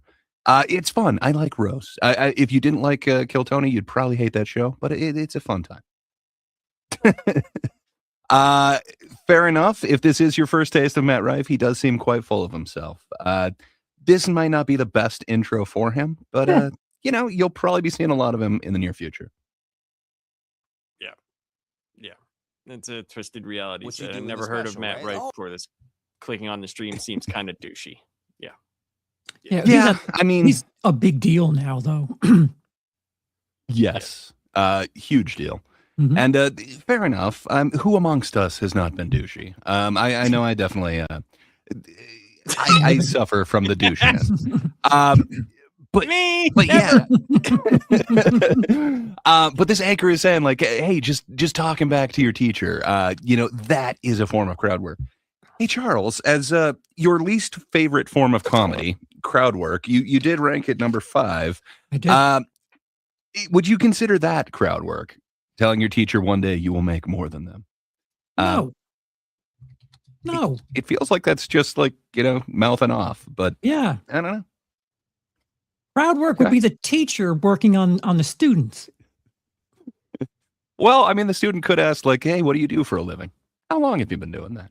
And then, you know, kind of go from there, come up with something funny. But it, yeah, it just, it seems like you're just talking back, but maybe it's just me. No, twist the reality. You're fine. He says, I was joking. yeah, My apologies. no need to apologize. We're just pointing out we're not above the douchiness. No. Yeah. Just who amongst us has not douched? No but yeah, Say something, someone says something, and you're reacting in the moment. Yeah, I guess I'm a very defensive person. I should probably look into this. No, but I think so wait, if somebody says something and you react to it, apparently that makes you a crowd work comedian? Oh my God, he's edgy. Thank God he could say things like that still. In today's day and age, what? This he is just the, says what he's thinking? Yeah, wow, he's able to do that in real time. While he talks about this story from years ago. But yeah, this is the second clip that Netflix released to get you interested in the special. Black Santas have been in the Kardashian house like each year. I've never had a Black Santa, but it sounds like a good time. But also, can you imagine Lamar Odom as Santa Claus? Bro, I don't know who Lamar Odom is. He's the huge black basketball player that Oh, he's a Khloe black one. Kardashian Okay. used to look like. You understand? He called the one Kardashian unattractive and looks like a man. So it's funny. Yeah, It's funny because it's true. she's had a little Christmas magic done, just a little bit. no, but I think it takes talent to do what he does. Yeah, so to you're interact in the you're moment. not coming with a preloaded set that you're going to deliver. You are in the moment responding to. Stop it. Stop Okay, it. so- Stop it. Stop So it. now he's going to set up. So this is kind of the thing that I've You're seen not in a one of bunch those of people different that interviews. writes jokes or anything, are you? Because that's so No, passe. you do it a different way. But yeah, I've seen a few different interviewers kind of set him up the same way. Apparently, everyone thinks that like, you know, you either are all improv and that's what crowd work is, or you have prepared material. Where, as you pointed out, it's kind of in between. But yeah, here's how he answers it, which no. you know, there'd be significantly less crowd work. I'm going to be angry, aren't I? If you listen to him. Whatever people bring I up. hit the For button. this show, yes. For my touring show, no. That's a very common misconception that's very funny to break down. Like, I usually do like an hour 20 on my touring shows, and crowd work's like a very small part of that. It's an hour, 10 hour, 15-minute show of like prepared stories and bits about other topics and stuff. Yeah. What do you love about crowd work? That it's new and spontaneous every time. You know, I do so many shows. You can only tell a joke so many times before it's not funny for you to deliver, which I'm very blessed to be able to do the amount of shows that I do. And the crowd work is like a unique situation, interaction with somebody that I'm going to have, and I have no idea what's going to happen, and it's not going to be duplicated. So it's just the spontaneity for me. But I think that I cannot wait Don't for him to understand. tell a new joke about black people because, man, No, he's, it he's can't be scraping the barrel. duplicated. Hey, it's our No, favorite guy. this- This thing could never be duplicated. You don't understand. This is spontaneous. He's never done this before. He has no idea what's going to come out of his own mouth. And then You guys are as a family. You come together as a family. Like. All right, guys, on 3. 1, 2. No, Grandpa's not ready. Grandpa's not ready. Hold. there's significantly more act outs than I anticipated. So that You mean That just gather could- for the holidays? that could be the Gather for the holidays, culmination. say that. That could be a thing where, this is like, I've told you this before, where if you do 20 shows, at least 5 times when you're asking someone something, someone will say, oh, we all come together. And, by that 3rd or 4th time, you're like, wait a minute, people phrase it this way. So let me have something for if someone says we come together, like we all come together on Thanksgiving or whatever. Or, if they word it a certain way, you might want to massage them into saying we come together so that you can get that joke out there. Listen, it getting there is, it's impressive. It's funny, but it's not as spontaneous as I think they'll have you believe, which is, it's Oh, still, for sure, 100%. it still takes talent to get there, but I don't think it's, having that material like that when for the Boy Scout thing, all he says is Chris Hansen, will you come here? That's all he has for that about a Boy Scout who goes camping with kids. That's all you have is Chris Hansen. Will you come out here? That's weak. Yeah. Where, like you mentioned, you could have like pre-prepared responses. Sure. Like he saw the British guy. Hey, I know I have this joke set up. Shepherd's pie. Easy to talk about that one. I wouldn't doubt that he also had a prepared bit for if anyone says we come together. Wait, what do you mean by that? It doesn't feel as spontaneous as it could. But I guess all comedians are somewhat acting as if the prepared material is somewhat spontaneous. So it does feel like that is still a skill that he's honing even with like his prepared material versus his improv stuff. There's like a Rolodex of answers that he's probably gone through. For sure. Yeah. The only thing, there's only one thing that makes me think like some of these people were genuine is because of the horribleness. Like, not even the bailiffs. Like, what?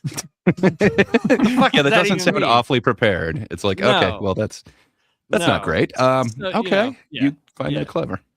Right. Yeah, fair enough. Hey, what up, Rosales? Okay. Everybody just picks a spot on the tree.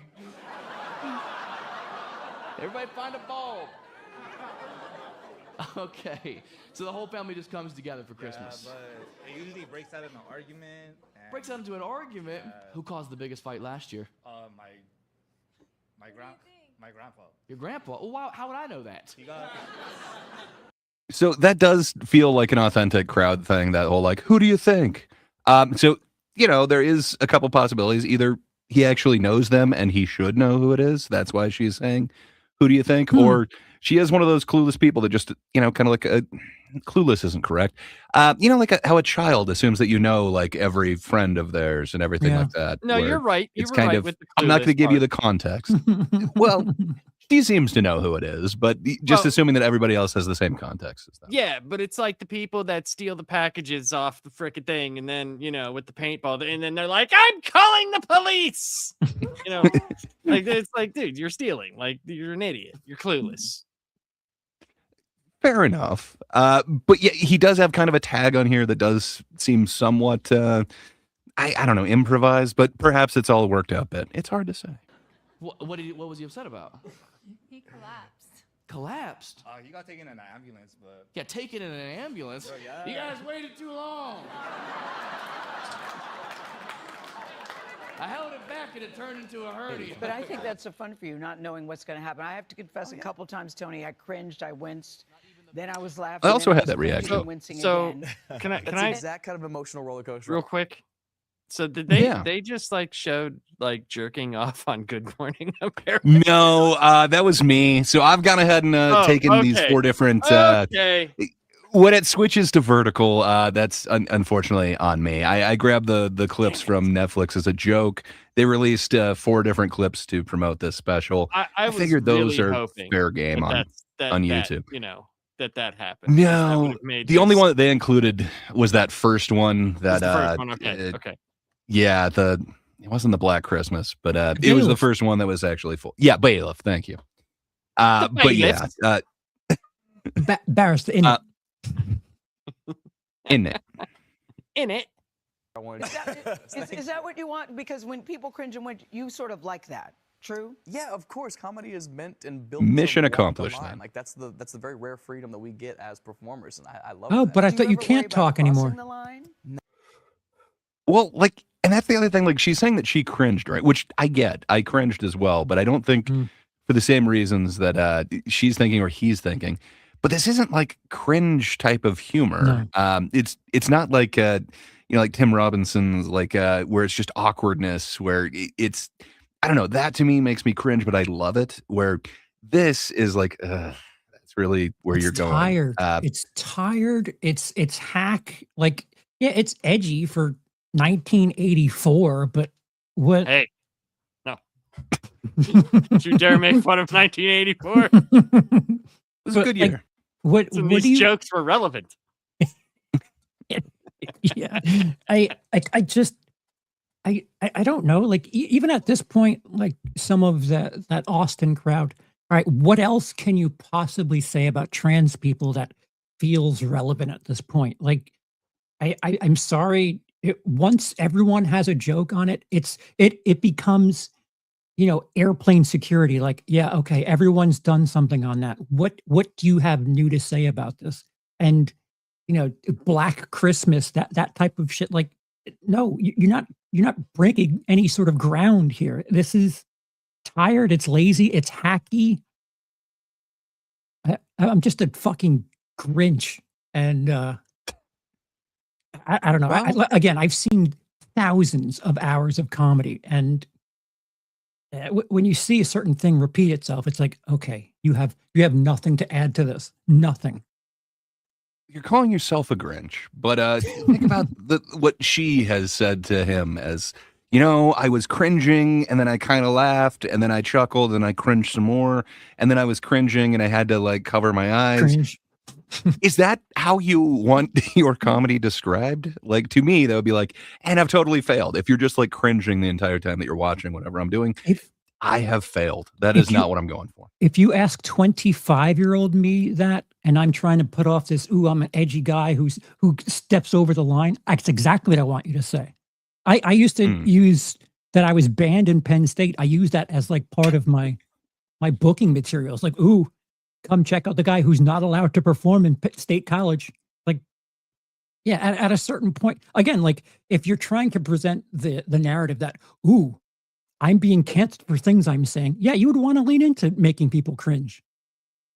All right, fair enough. I guess I hadn't kind of looked at it that way, but fair enough. It depends. Like, it depends on, like, if you're Brian Regan and... No, I don't think there is. How come? Oops, sorry.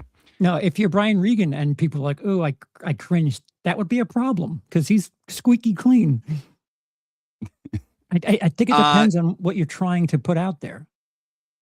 Fair enough. I see the comment from Jacob saying that feels like every comic that we've reacted to since we've started this is a hack.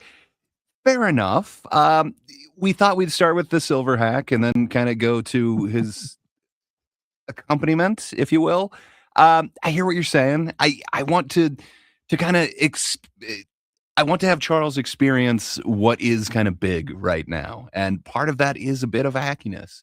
And I think it's interesting hearing Charles's kind of take on some of this. And so, he's got a little bit more insider knowledge than just me from the outside enjoying the hack. Lapsed But, as the I don't know, the deciding factor here. What? How did you feel about this? Because me as the insider has a certain line of opinions. How did you feel about Matt Rife?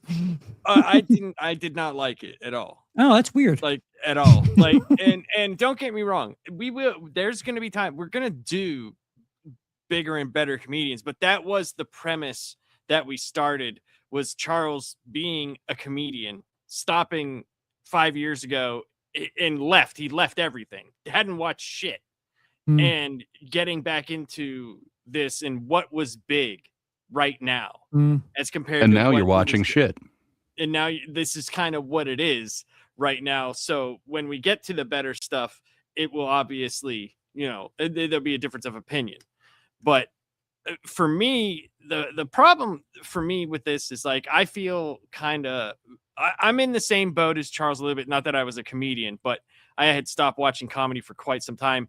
And it feels like these internet people become comedians. That's what it feels like to me. And they might not be as funny to me as they are to, say, the internet crowd. Very good point. And I feel like whenever I was watching comedy, it was like I saw them, like had mentioned, like Premium Blend, Comic Strip Live, those type of shows where it featured acts that have been, I might not have known who that person was because I couldn't go access a short on YouTube or this. I had to see them on Caroline's Comedy Hour. Mm. And then that got me interested in them, to where when I finally did see their special, they were polished. They weren't a year and a half in, 2 years in. They might have been 9 to 10, even 15 years in at some points. So they had their act down pat, where some of these comedians, it feels like even if their act is slick, it doesn't feel like there's a lot of age to it. If that makes Very any good point. sense. It does. So like I sometimes I feel like I'm just like, okay, yeah, I saw this guy's clips on YouTube and now he's on fucking Netflix. Like, what the fuck? Like, I didn't even think he was that funny. Yeah, Rife having 5 specials in the last 5 years is absurd. Absurd. No. That makes sense to me. Like he's big in the comedy. Like Dane Cook. Like all of a sudden, where he got like 3 specials, kind of really back to back to back. That makes sense to me. What doesn't make sense to me is giving them the starring role in a bunch of different movies, including like sci-fi ones. One of the worst movies I saw from last year stars Matt Rife as a bicyclist. I believe he's an Olympic athlete who goes to, I want to say it's Italy, to train, and then slowly his team starts getting picked off one by one, and there's aliens, but it's also during COVID, and there's like this weird disease thing. It is the worst movie I've ever seen. I can't even remember the name of it, but that makes no sense to me, trying to make him a movie star. Not like, hey, you know what? We need a comedic actor who's pretty. Let's put him in this funny thing. Instead, we need a serious sci-fi drama, erotic thriller.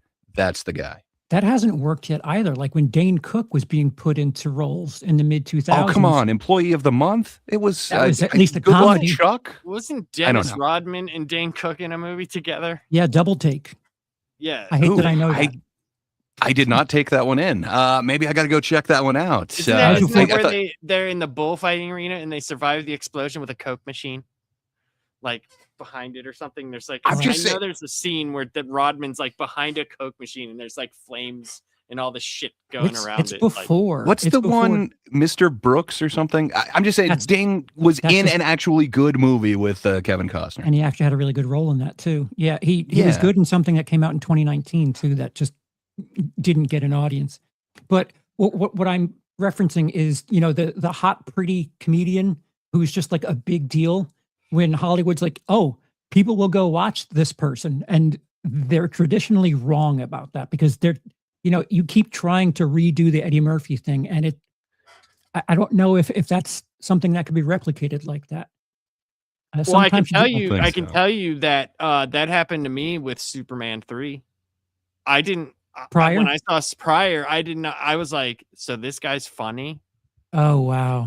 And then when I finally saw it, I was like, oh my God, this is fucking hilarious. What the fuck was that? Huh. Okay. Yeah. So like well, he is no Prior. I will. Well, but I'm saying I see where you're coming from with that though. Like, cause it doesn't always work. It doesn't always translate the stand up to being in the movies. So like, I think that's where you find the difference between we were talking about like comedic actor to comedian. Mhm. You know, there's not many. If I don't know many comedians in movies, not saying Right. TV shows, because you know that was the big thing, 80s and 90s. Work your way up, get your specials, get your pilot. You know, That's what I loved about Carlin, because Carlin Well, was like, "I'm a comedian, and if you want to give me an acting gig, fine." yeah. well, just wait. There's a new one. I think it's called "Is This Thing On?" But yeah, it's this fun Bradley Cooper movie that's coming out soon, starring Will. Now I'm blanking on his name. Arnett. And yeah, there's a bunch of comedians. It's actually filmed at an actual New York's In the comedy cellar. club. Yeah, it is the Cellar. But yeah, I know Jordan Jensen gets a huge featured role in there. So I'm hoping it'll work. There's some really funny comedians in that movie. I hope it translates. I have a proposal for a future episode, but I don't exactly know where what the through line is. But it feels like there are certain comedians that are called hacks, and Want to do a hackathon? well, no, like it seems like certain sexy female comedians get called hacks. Dane Cook is one of them that Chris D'Elia gets called a hack prior to his stuff, and it feels like maybe was a Matt predator. Rife. Maybe Matt Rife qualifies as part of like the pretty boy who doesn't need to be a comedian thing. It's like there's this attractive thing that people. It seems like they're more jealous of their I don't know, their sexual appeal and their fame because of it. That is kind of turning off a bunch of people in the community. So I don't have the exact through line, but there are comedians where, but before D'Elia had his issues, I remember people saying a bunch of things about his style where For sure. he was funny, like very contagious with his laughing and things like that. I do want to address something. So with what Jacob's talking about in the chat, where he's talking about talk about some good comedians and No. Yes. So he says, well, we asked Charles, and Charles said right now. Well, so that was brought up. I had a bunch of really good ones that I wanted to bring up, and Charles said, "No, I'm enjoying bad comedy." So we will get to the good ones, but like we're starting at the other end. Okay, so but also, I think this is what our fourth show. Is this our fourth or fifth show? Fourth. Feels like a 2000. So what I think is though, there's also a lot more to talk about with what is popular that is bad as opposed to what is good, because we know why something is good, right? Because it's well written, it's set up well, it's told well, and we will go to those things. We will, because we also are going to do some deep dives on comedians, some legends, stuff like that. What I'm saying, but I think Jake's got a point about, though. Good. I think Rosebud Baker is criminally underknown. We should do some things of these people deserve more type deal, and I think she would definitely be on my list. That is, I was going to say we will do stuff on underutilized people that are good. That what I was getting to is when there's something that's very popular and it's not good, there's more to talk about. And if we go to something that is underutilized and good, there would be more to talk about than what is just good. Just say we're algorithm chasing for now, because we don't really have an audience yet. We're still finding our footing. So we need to draw people in with the shit, the clickbait shit. I don't know how to do the algorithm because I've been on YouTube for like 7 years, and I'm me, and yeah, I suck. So I can I'm tell following you what it seems you guys do.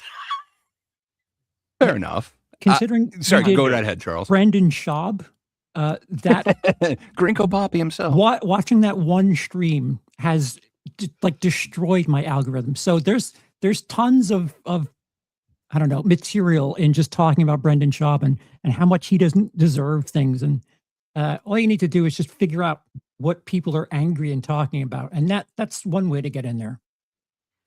Yeah, but we will do stuff on better comedians. We will. Yeah. Like and subscribe, everyone. Hey, Sparkles. Thank you for commenting on the fashion part of this.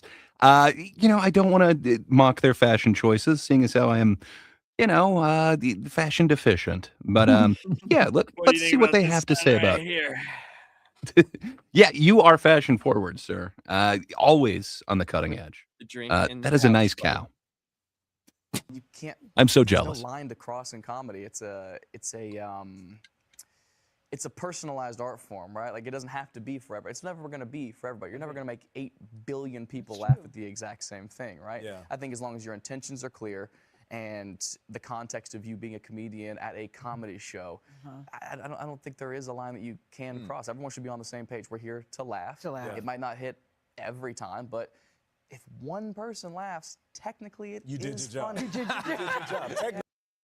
I don't want to disagree with him. I endorse that Patrice mentality. Patrice makes a very similar point to that, and I completely agree. If the joke is to get a laugh, or the goal is to get a laugh from your joke, if you got one person to laugh, yeah, I see that as a win. I see that as successful. Yep. But, you know, if there's 99 other people in the room, it might not feel like a win. Yep. The one person. I am Asian, Nuh-uh. Black's favorite clip. and one of my relatives got me an African American doll because they didn't have an Asian doll. Oh. That's pretty funny. Ah! What'd you name her?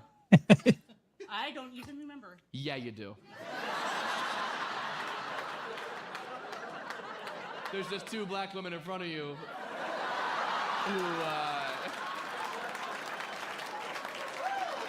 who were just waiting for a Shaniqua. You have crossed paths and worked with some of the That- biggest comedians pause in it. the world. Yeah. Who are some? There's sir. there's a joke about a black Barbie doll in the first season of Ted. Not the Mhm. movie Ted, but The show.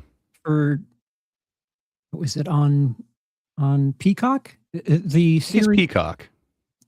There is a very similar presentation and joke setup there with the ill-colored Barbie doll that I can't explain why I feel this way, but it feels like there's some workshopping in some 6 Degrees of Kevin Bacon way of doing something very similar but not the same. That whole Yeah. setup, I can't get into what I really want to say, but it feels connected somehow is all I will say. It definitely could be. But, you know, that's also, I wouldn't necessarily call that hack, but it seems like that's No. kind of where you have to go with that kind of material. It's like, oh, yeah? Well, what did you name it? And then if you're saying you didn't remember, it's like, you remember. Like, there's only so many beats, so many different directions you can kind of go with that. It kind of makes sense to me why you would do that, but it doesn't feel original, like he was saying. Like, you know, this is just, it's so original. Nobody else could do this type of thing. I never know what's going to happen. It's like, you kind of do. Just like when Charles watched it the first time, he knew where a bunch of these crowd work things were going to go. It's like, okay, well, he's saying he takes kids out to the woods camping. Clearly, we know this is going one of 2 directions. Right, And, right. hey, we're going Chris Hansen with it. You may not have the explicit punchline, but you can get in the neighborhood. Like it wasn't really that hard. Like I just, you know, I didn't write a punchline for it, but I was like, it's going to be a pedo joke, and it was. You know, it wasn't specifically calling him a pedo, but you know, Chris Hansen, that's pretty close. If you know what the Chris Hansen reference is, well, it's a pedo joke. So, but it's also really weird because aren't you just opening yourself up to that? Like, who goes to a comedy show and is like, has anybody ever given a good gift? It's like, yes, I have taken multiple kids out to the woods and been with them alone for weeks. Right. It's like, why would you ever mention that at a comedy show? When would that come up? Like, I don't know. I guess it's when you're looking for who's naughty or nice. And, you know, I think my joke would have been like, oh, so you're on the naughty list then. I don't know. Like it feels like there's only a couple ways that you want to go with that. You don't just like laud them for, oh, that's awesome. You take underprivileged kids to the woods. How great of you. You could are also amazing. say, so are the kids on the naughty list and this is your nice list? Like there's different routes you can go there. Like, oh, you're going to fuck up a bunch of children. And what did they do to deserve that? Like there's so many different routes you can go on that, like, it doesn't have to point directly to the easiest shortcut there. For sure. I mean, yeah, he could have, made a joke. Did he, get cast offs from Epstein Island? Like, he Right. could have Right. said something as disgusting as that. Like, I And knew what you're saying. topical. Yeah. Yeah, for sure. But now they're asking him what his influences are. If you Oh. were to guess without knowing, who do you think his influences would be? Rosie Any O'Donnell. guesses? Yeah, actually, no. It's a big surprise there. But no O'Donnell, no Ellen DeGeneres. I thought both of those names, they were just on the tip of my tongue, but Say he doesn't give them credit. Hairspray and lip balm. I don't know. Andy Kaufman. Steve Martin. Yeah, you'd think that he would go with some of the classics, but sadly, he goes a different route with it. Amy Schumer. Influences. Oh, Dave Chappelle and Ricky Gervais are my two goats. I absolutely love And them. those guys know how to toe the line, cross it, come back, cross it again. Yeah, they're and still probably why deliver. I am the way that I am, unfortunately. And they're the best at it. They're the Which, shout out to both of them. Chappelle just had a special released, I think, 3 days ago. And then Gervais is having one come out in like 3 days. So, hell yeah. Watch those guys' specials for sure. It's interesting that both of them are represented by Netflix rather handsomely, too. Yeah, that is kind of interesting, huh? Just on either side of his, both just after his special. Yeah, that is kind of odd. They've become two friends of mine over the last couple of years, and they're just the most genius, humble, kind people I've ever met. You would expect them both to be ruthless, but they're just the best humans.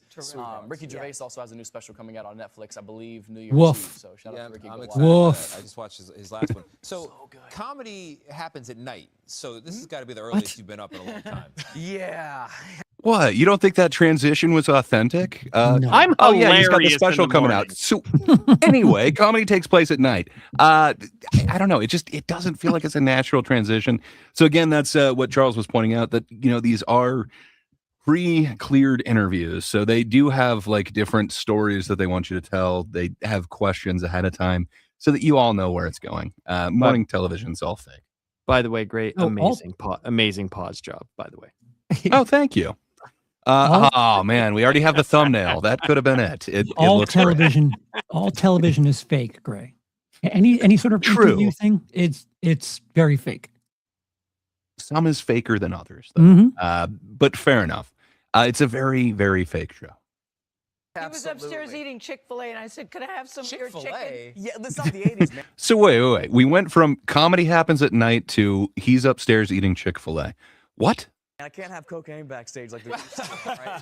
Comedy has fallen off a little bit. Yeah, well, Matt, hey, thank you so much, man. We appreciate it. Oh, is that the out? Yeah, Okay. we got to go to commercial break, I'm bro. so sorry. Hey, Matt Rife, Takes Unwrapped is us off. streaming on Netflix. Can't and talk about tickets are cocaine. on sale We're gonna get now hit with a drone for right now in a Matt's second. A Golden Tour. We'll see you God. tomorrow. Yo, Steven, hurry up. What are No. you doing here? What? If you somehow weren't laughing by now, let me go ahead and give you something that's actually a bit funny. So he did an ad for, so Netflix put out 4 clips, and the other thing they put out was this trailer for it, which somehow they actually got Macaulay Culkin. And Dude, Macaulay Culkin's got to be close to 50 at this point. He looks fantastic. I mean, he's doing good for himself. But yeah, so anyway, I found this completely, I don't know, in a different ballpark than the actual special. I actually chuckled at this. I found this entertaining and engaging. I don't know why they didn't just hire Macaulay Culkin and him to do like some sketches, but yeah, I found this so much more entertaining than the actual special. We're gonna watch this Matt Rife Christmas special. Okay, I'm coming. Relax. I fucking love Matt Rife. Am I right? I know you love him. That's why we're seeing him next year on tour, silly. Right? High five. What?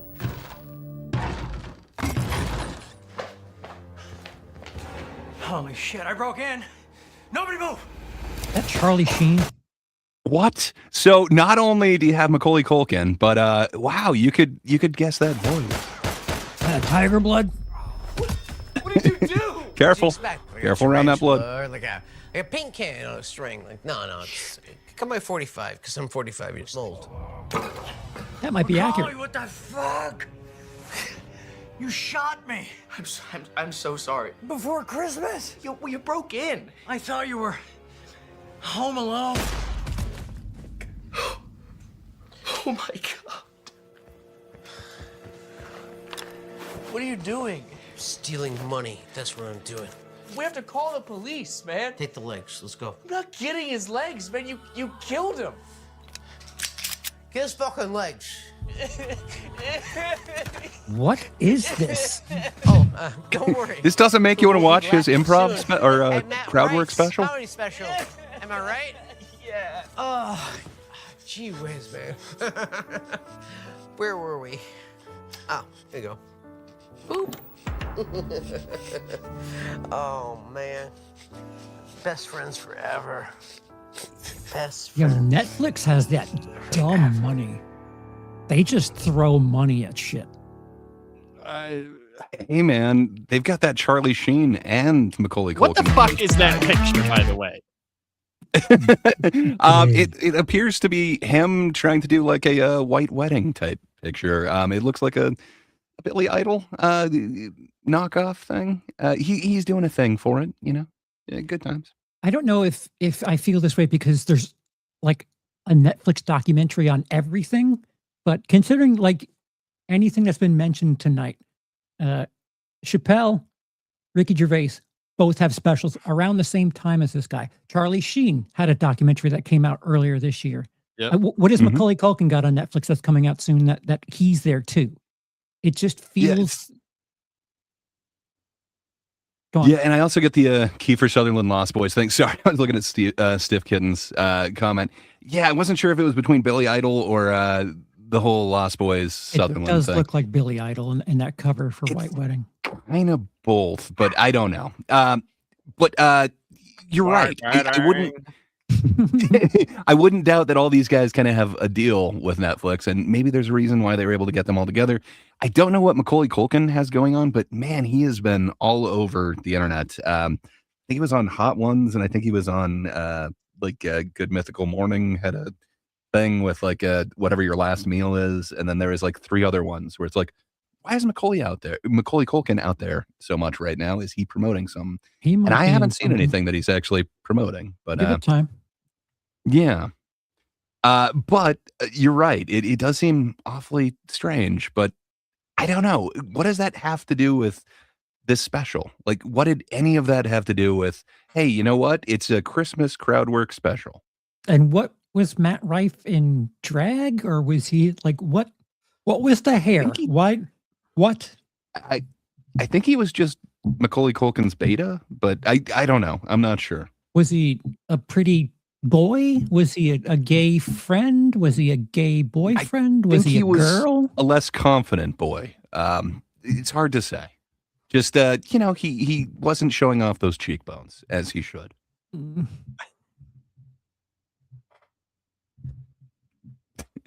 But yeah, I'm not sure. It was definitely funnier than that fucking special. Yeah, and I didn't anticipate that the burglar would be, Charlie Sheen. I thought no tiger blood would be in this promo, but here we are. I feel shitty that I could tell like immediately. He's got that voice. Yeah, he does. He gargled with a lot. A lot went into that voice, but crack. He banged 7 gram rocks. That's just how he rolls. So maybe I haven't convinced you that Matt Rife is funny, but say, would you watch any of his prepared comedy as opposed to just the crowd work stuff? Listen, I'm not against it. Like I think I said legitimately to you, Greg. There might be stuff that you don't appreciate of mine. There could be stuff that you do. I'm not a big fan of crowd work. If he has like prepared material, I'm willing to watch it. But as of right now, considering like he's considered the crowd work guy and the fast on his feet guy, between this crowd work special and the clips of him on Kill Tony I've seen, not really convinced. Yeah, fair enough. And I do want to get in. We'll talk backstage, but I think that's what we're going to be doing next week is another little look into something specific, and it might be from the Kill Tony universe. But oh no. Yeah. fair enough. I don't know that that's necessarily the biggest thing. I think you kind of use that as a springboard to hopefully set you up for your Well, actual material. And I let guess that's what he's been able to do. Like Dane Cook was able to get social media following to parlay that into a bunch of fans at a show. It looks like Matt Rife was able to corner that market, that kind of crowd work market, and really pack out his shows. well, So let me good ask for you him. guys. It's successful. Let me ask you guys something, because again, this could be just my absolute ignorance showing itself. But can you name me a good crowd work comedian prior to COVID? And can you give me a Yes. comedian that like worked predominantly with crowd work and did specials where they released crowd work? Or does it feel like it's more a product of the TikTok era? It is more of a product of that, but you'd have to think. So yes, and so to answer your first one, yes, Big J Okerson, he is hilarious. So not only is he like the pivotal, the key member of the Legion of Skanks, but man, that dude just, he has prepared material. The crowd work is so much better. I really dig what that guy is able to do. Sadly, I don't think his crowd work specials, which I believe he just released a double special this year, and I think it just got picked up by 800 Pound Gorilla. So I think that'll be coming out again in 2026 for some reason. But I love what that dude is able to do, but his live stuff is so much better than what is captured on film. For some reason, all of the kind of attempts to capture that magic that's happening in the room, they seem to lessen it a bit. There's something to actually seeing a good comedian who's can actually do crowd work live. It feels so much more magical than any special I've ever seen. Okay. And All right. I've seen I've quite a few heard crowd enough. work ones. If they ever do a comedy version of Almost Famous, Greg, we'll get you to write it. You are the Chuckle you. Bunny. Laps. Please bring me back to reality here with your opinion. I don't want to hear this fluff fest from The crowd Greg. work stuff. Yeah. No, I'm not a fan. Maybe if it's at like the end of a show, and you're just riffing with the audience. No, but if you want to see, like, I don't know if it's crowd work, but Bill Hicks freaking out for 56 minutes on that lady is pretty awesome. I'm unfamiliar with that. Well, what about the day that comedy died? I would say a good portion of that is crowd work, where it's Dice just fighting the audience. Yeah, but what would you say about Bill Burr's amazing like Philly rant? Yeah, the Philly is set. that Yeah. part? Is that part crowd work? Because he's responding to them, he's asking them questions, and he's just mocking the shit out of them. I think he's just relentlessly. unloading on the city of Philadelphia. It's not so much him back and forth with a heckler. I don't know if it's crowd work so much as just roasting an entire city. Yeah, but he's definitely playing off of their oohs, ohs, their Sure. talk. Well, Like it definitely it started feels like there's from an that. element of it. Yes, it Yeah. definitely started from that for sure. But for sure it did. you asked for a special. That's definitely not a special. No, that is I the just most don't know of special of any- all recordings. But I think if you tried to record that, there's no way that you'd get that magic that was captured in that Yeah. thing. We do need to go over the Philly rant at some point, because The that thing is only- just amazing. The only other guy I know that's like, that specifically I didn't know about Big J, but this is the Carr guy, Jimmy Carr. Like, that's the only other person Ooh. that I know of that specifically does those things. Because it's like I said, I've been out of the comedy sphere for so long, and when I see those clips on YouTube and stuff like that, I would always see his clips where he's making fun of someone Where from he's the fighting audience or hecklers, stuff like fighting- that. Yeah, stuff like that. So, Jimmy I Carr mean- is awesome, but he's got a bunch of preloaded responses. There's a bunch of like. that's Don't get me wrong; they're great one-liners, but that's what that dude does. Is he writes one-liners, so he also writes one-line comebacks, and they are just amazing. I dig what that dude can do. Yeah, Doesn't so I appear mean to be that's what Matt Rife is trying to say that he's doing. It seems to be like this is spontaneous. Even I don't know what's going to happen. Oh yeah, he's No full of shows shit. are the same. Not true. Yeah, He's as full of shit as he is Botox. So, I mean, like, Jesus, Christ. Those are implants. That's not Botox, sir. Come on. whatever. Is that accurate? Whatever. He has. I have big no face idea. pieces? I have no idea. The internet seems to think so. I think he's just genetically gifted, but He's we'll see. pretty. He's a pretty boy. He is a pretty man. Hope he never Yeah. goes to jail. You're Yeah, cursed to that same thing. How do you Why? feel about him? What do you You're mean? also cursed with the pretty man fate. What do you think? Is his natural? Can you spot your own? I mean, if you see, I am very camera ready. If you see me in real life, it ain't that great. Let me tell you. No, I don't know, man. I don't care.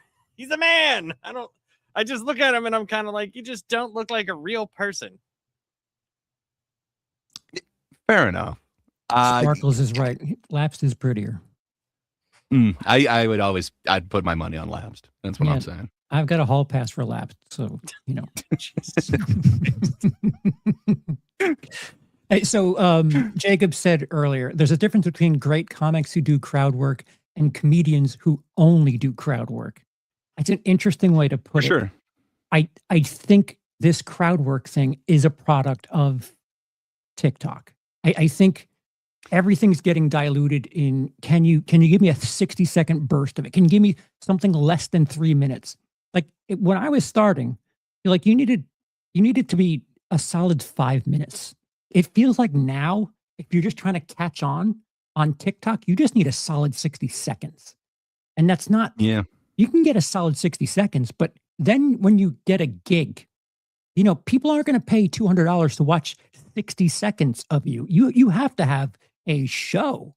So, well, do you think that's how like you said, though, do you think that's how it spawns? Because if they're doing a ton of different shows and maybe they do something new and they catch that 60 seconds and it's all just different clips of 60 seconds. And then you go to the show and it's literally like the 9 bits you saw. Like is the first or the closing 9 minutes. The first of the closing is like everything you saw on YouTube. And there's also the fact of, like you said, when it's on TikTok. So, he said the thing that I saw. Oh, yeah. That I as think well. You'd give it away to the crowd real quick that, it's not exactly spontaneous or off the cuff. If for sure. They're seeing the exact same bits. See, I feel like... Well, no, I'm just talking about like them getting popular to that point where they're only seeing that amount of time to where when you finally go to the show, it's like you're only seeing all of those clips that person did because that's the only stuff that worked for them. Right. I think I don't know. You would split the audience too. You'll get people that are like, hey, he's saying the thing that I know the words to. Like I keep playing it over and over again. It's that thing. But then there's the other half that is like what Gray is referencing, where people are like, oh, this isn't spontaneous. I've heard him do this already. And they're kind of like bummed out by it. Like I wanted something brand new and fresh. And this is the thing that I clicked on from 2 days ago. Like when I reacted to, we all watched the video of the young lady who had a crash out heckle. Natalie Cuomo? Yeah. That's her same crowd work thing where she references 2 guys sitting together. Yes. And makes it like they're gay. Like she's still doing that same setup. So whatever. Was it the fake outrage? Ooh, I didn't even think about that. Ooh. Because it was I pretty don't much think the same. so. All right. I'm not saying it is. That one seemed to be completely legit. And then the fact that she released it too, it's not like some crowd releasing it. I do believe that was authentic, but I think she thought she did a lot better than she actually did in that moment. I could see that. I guess we should have prefaced all of this by saying, if you like Matt Rife or if you like this special, you're not wrong. Everything is subjective and everybody does have their own individual taste. Jacob in the crowd was saying, like, if Kill Tony and Legion of Skanks were gone, the comedy world would be better. I would be absolutely crushed. I have gotten to know so many different comedians through their appearances on Kill Tony and then gone on to further investigate their career and truly enjoyed myself with a good portion of them. There's a bunch of them that I kind of despise, and this gave me my first introduction to them. But man, everything is subjective. The guys that I like are definitely not going to be the guys that you like. Nobody is correct in comedy, and that's what's so amazing about it. You just get all these different points of view, and I enjoy hearing all of them. Charles, you had a question in the back. No, I am correct. In comedy, I am correct. Sorry, my bad. What's up, Doc? I'm wrong. Well, I mean, it's good. Good, Charles. No, go ahead. I say it's the same thing with music, dude. It's the same thing with music. It's the same thing with movies, anything like that. there's always something for someone else like me where I strictly pretty much listen to metal, right? I dislike country. I understand You're the wrong. musicianship that goes into country, right? I get it. I understand it. I just Come on, a good lap steel though. Oh What? man, a bottle on a neck. What are you Oh, the talking slide. about? It's so good. Wow, wow. I am a Ah, mean so good. washboard player, let me tell you. Some twang, man. But it's just not my thing, right? And I remember, the whole 90s argument when like grunge and hip hop were super duper popular, right? And it just transcended culture. Like, and it's just, I think with comedy, it's obviously what you like, right? That's sure. what it is. And it's hard to be unanimously hated.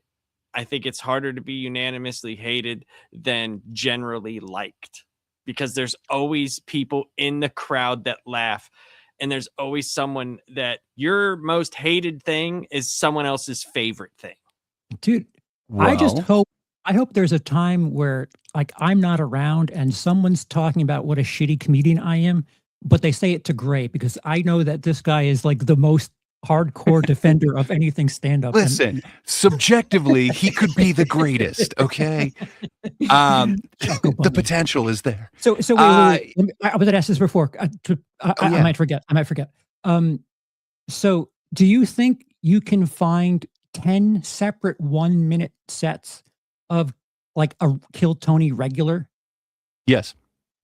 I would. So that's kind of what I wanted to do with William Montgomery. I think I can make you love the Big Red Machine. You're gonna love the Memphis Strangler.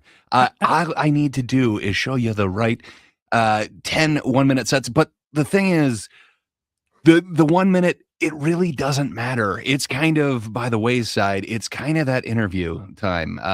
That's kind of the golden thing. So the problem is going to be keeping it to the bare essentials, but including the stuff that you'd need to kind of get a glimpse into the Memphis Strangler, if you will, the madman that is William Montgomery. So like their big gimmick is these people write a brand new minute every week, and like I'm here to tell you that sometimes you don't have a solid minute in just 1 week.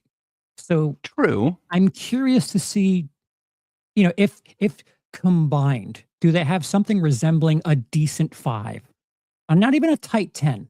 If you can put together 10 minutes and have some sort of decent 5. I'm gonna show you a bunch of the Kill Tony stuff. So this one's gonna take a little bit of editing to do, because not only do I need to source his best material, then I also need to grab this thing where he's not in front of his own audience and kind of how that goes for him. But I'd also like to grab some of those interviews that got me to love him, because I'm telling you, he is a lovable type, but you need to get through that rough exterior, and it's rough. But I think I can make you love him. So it it does. Laps kind of made the joke earlier. It feels like there's some of this, I don't know, art house mentality. Like if you have to tell someone, oh, you have to watch this in the right environment, like there's some sort of, I don't know, hipster element to it where it's like, oh, you've watched the wrong edition of it. Where no, I mean, some weeks are rougher than others for sure. I just feel like the joke should stand on its own merit, right? I agree with that. There always is. It should. There is that element to where it's a hot house and something is funny and you're in there, and you're the energy together and you're laughing. There is that there, but for me, like the jokes should stand on their own. I hear what you're saying, and you're right. But if I may run some defense, there are some elements that I don't feel like you've considered here. So he is on tour. You don't want to burn your actual tour material in it. So you are writing for each week during the week. So maybe, and I get it, this isn't exactly that same show, but maybe sometime in 2026, we can all write and perform a minute or something on this. It's harder than you'd think. Oh, and I'll go up on stage. I'll do it on a stage. You can record. You could take my minute. Okay, yeah, we'll give you 2 minutes. Go up there and talk for fucking 25 minutes. It's okay, but you would have to do the material written that week for that week, and then you can't use anything that you previously used. and then you'd have to, try and come with the next week for it. At the same time, you can't use any of your previous material because you're still using that on tour. And kind of once you use it, it's kind of burned. Like, it's really shitty with comedy. It's not like songs. Like, people don't want to hear you do your greatest hits. And that's what. I am not writing new material for this fucking show. Let alone It was mainly at Lapsed because he is the one who said, like, that wouldn't be hard. It's like, no, it really I is didn't hard. say that wouldn't be hard. I said I could stand up there and do that. I never said it would be hard. I do public speaking all the time. And I said I'm not intimidated if it's 3,000 people or 300 people. Like, it just doesn't. I just don't. Whether I'm funny or not, like, that's entirely up to ridiculous people because I'm not. So, but I could go up there and talk or try to tell my side of a joke, and for a minute, I'm just saying, like, when we were talking about it, we were talking about whether you would be embarrassed or get nervous and all that. I just said no. That would not happen to me. That's the hardest part, is getting used to silence. If you could tell a joke where you're expecting some sort of reaction and it's just fucking crickets, however you handle that will basically tell whether or not you can do it for minutes. Because at a certain point, like, you're some sort of reward system in your body's like, I need some sort of reaction, and that will fuel my, I don't know, however the rest of this is going. I know if I'm not doing well, I start speeding up very fast, where it's like, all right, get this over. And it's like, me speeding through it doesn't it doesn't make time go faster. It just makes my material go faster. Like, you just go out for 10 minutes, you realize you burned through 6 minutes. Like, shit! 2 minutes, 44 seconds. There's still 4 minutes left. Time for some crowd work. You, sir, what do you do for a living? Yes, that is a naked fat this side. That is a naked fat man. That is Stavy, baby.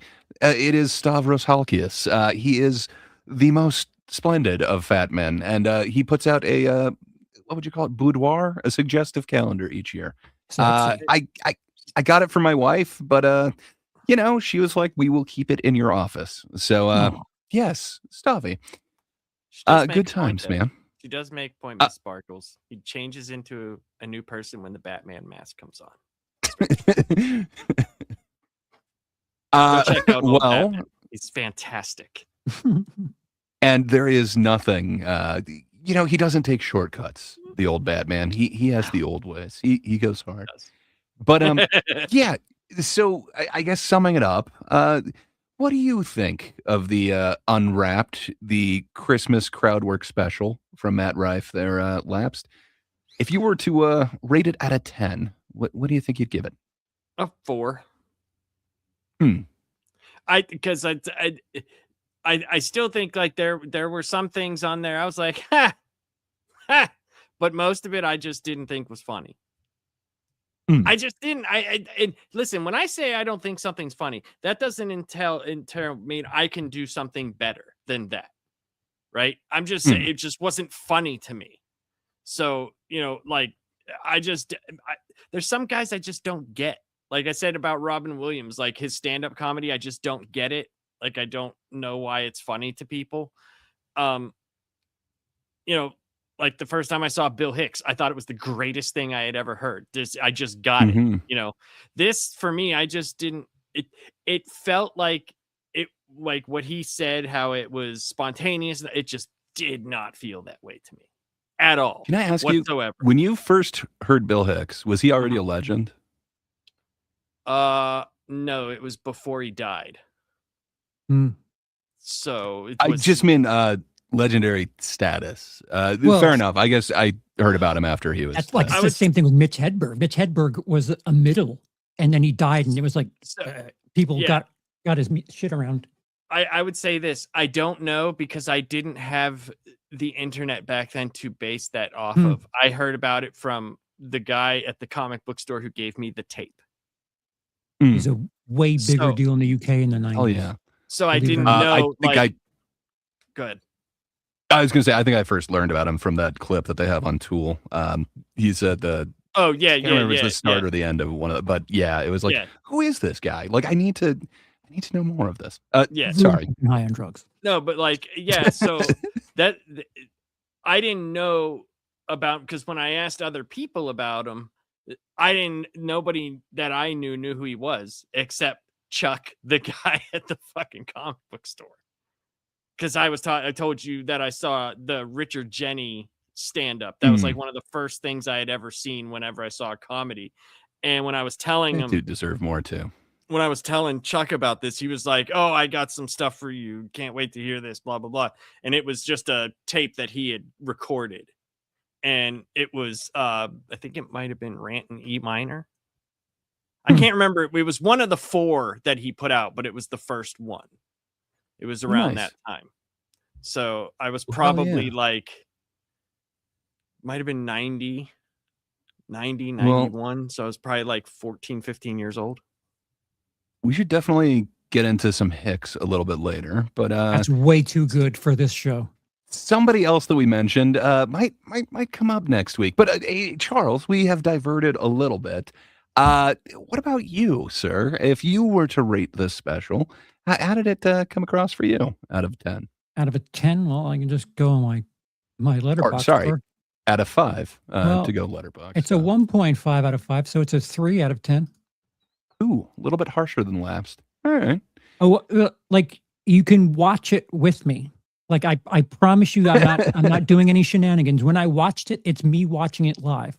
And at a certain point, I paused it and I was like, I don't want to say this because if he doesn't do these jokes this way, I'm going to sound racist.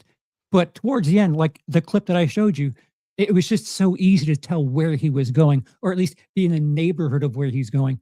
And again, this is like thousands of hours of experience being around shortcut comedy where it's not as there's some magic shenanigans happening there where I think if someone tells you, "Ooh, isn't this impressive? I'm doing this thing that's impressive," you tend to believe it more because they're telling you that. I see past that. Like I know that he's got 2 quarters in both his pockets. I can see that. So we got a 4 from Lapsed, a 3 from Charles. I think I'll split the difference. I'd go 3-5. It's not the greatest thing. The more I think about it, Charles is right. It's a 3. So the first time I watched it, I was like, eh. I mean, I rated something the highest. You did. Wow, are you generous, sir? And everyone thanks you for your generosity. Why do you love it? Laps, what's your affinity with this? Yeah, thing? Laps, what was it that just made you give it top rankings? No, My favorite so the comedian first time, and stuff. yeah, I mean, I could see that. You have him just under Joe Rogan. I'm guessing above Dice. But yeah, so for me, I watched it the first time with my wife. We happened to be putting up like holiday decorations and stuff. I don't know why I said holiday. Christmas decorations. We technically don't have anything other than Christmas stuff up. So I don't know. We were like decorating the tree and stuff. It seemed okay, but having to watch it a second time, and then when this was like proposed to us, it was like, okay, well, are we watching it together? Because I am not watching it 2 times. If we're watching it together, I'm not watching it again on my own. But if I'm watching it on my own, I am not watching it with you guys because I am not watching this damn thing 3 times. And the second time was kind of excruciating, especially trying to kind of dissect and then bringing the stopwatch and just seeing like, okay, so this much is prepared. So we've got 6 minutes of prepared material. Then all of a sudden we go into these very prepared. Okay, did somebody have a bad Christmas? Did somebody have a good Christmas? Somebody out there, come on. Somebody, oh, we got something over here. I don't know. It's a weird way to do crowd work. It doesn't feel like it's that traditional, like, hey, what do you do? Or anything coming up naturally. Like, somebody standing up. It's like, oh, that person's got to take a shit. Like you can see that they're standing up. So clearly that's why they're doing that. They're not just walking out on my comedy right now. There's a lot of like kind of prepared and kind of hack crowd work. It feels like this is going a different way, but it's still hack to me in this really weird way. It seemed very odd. And then you get like almost halfway through. Well, actually, it's a third of the way through the 20-minute mark where all of a sudden he brings in a prop and he's doing this act out with it. And he's talking about this gift that he gave his grandpa. And he he brings it with him, and maybe it doesn't have his grandfather's ashes in there. Hard to say, but I don't know. Just it brings it to this level of just super unenjoyment, and then breaking down the rest of these bits. Just man, having watched at least 3 other crowd work specials this year alone, every one of them is like miles above this one to me, and so much more entertaining. So I don't know. This one's just a slog to get I through. think the appeal is his social media attraction. The fact that he's a pretty young man who's giving material that is kind of haggard, for lack of a better term, and like he doesn't need to do jokes like that. He can, fucking be a model or whatever. And the surprise, ooh, I didn't expect him to joke about women and cum, and like that is like part of the ooh, I can't believe it. I don't. I granted I've not seen his other 17 specials, but I'm up for learning to a certain point. At a certain point, if it walks like a duck. I got to address these ridiculous claims. There is no way that I'd want to touch his rock hard chiseled body. No, how dare you, Miss Sparkles? No, he's a pretty man, but I'm not giving him credit for that. I've seen him be funny. I didn't find him funny in this. That's the sad part. I think he can be funny, and just man, I didn't see it in this. I don't know why this was chosen, but fair enough. Well, yeah, if he's doing it, he's doing some sort of stand-up like thing since what? That show was on like 15 years ago. While and Out or whatever. Yeah, so he's 30. It was a little bit more recent that he's on there, but he's been doing it for a long ass time. Definitely before he was 21. Yeah, so shouldn't he be better by now? So again, you're watching his crowd work stuff. At some point, we'll revisit the Rife. His career is rife with other specials. I think his prepared material has potential to be funny, but I don't think he's quite hit his stride yet. Again, he fell into the crowd work stuff because you don't want to burn your actual A material. People don't seem to want to see the joke that they've just seen. So I don't know. It's great. You're right. It's become a thing though, that like almost every comedian, a lot of them that I do actually respect quite a bit. Joe List is one of them. Almost all of his clips that are out there are Joe List doing crowd work. He's not great at crowd work, but man, his bits are pretty amazing once he actually gets into it. I think just, you don't want to burn your actual material for a special. See, if you release it on your socials before you actually release it in the special, people seem to, look down on that somehow. This isn't new material. I might be retired for good because I'm not doing stand-up to be a social media star. The more and more I hear about what it takes to be a current day comedian, the less enthusiastic I am about any of this shit. Well, we can do a 2-man show. Yeah. I should have brought that up. What about duos? Does that count? Oh, now we got more questions for next week. But yeah, I mean, that's why you get a social media team, and then perhaps they have access to the footage from your shows. They can clip certain things, and then they'd have to run it by you. Is it okay if we do this joke? And then you'd be like, still something I'm working on, or that's going in the special. Yeah. And a lot of the things that don't meet those criteria are like the crowd work. It is the little improv bits or whatever. And it's an advertisement for a show. But sorry, you were saying. Another thing to add to the pile, as Jacob brought up, Good Looking Guy Says Harsh Shit has already been done by Jeselnik, and he did it better. If we ever do this guy's got cheekbones. Jeselnik. If we ever do a drama thing, I'd like to get into Jeselnik and I don't know. Apparently, again, the algorithms kind of fucking seduced me a bit. A Skanks? Apparently, Jeselnik, and is it the Skanks that have this little? Rift? Yeah. He kind of called them Nazi comedy, so there were some feelings hurt. I'd like yeah, to be we could get into that. Nazi. Okay. But yeah, it was brought up before that somebody was wondering if Stavi really is funny. I believe that was Jacob.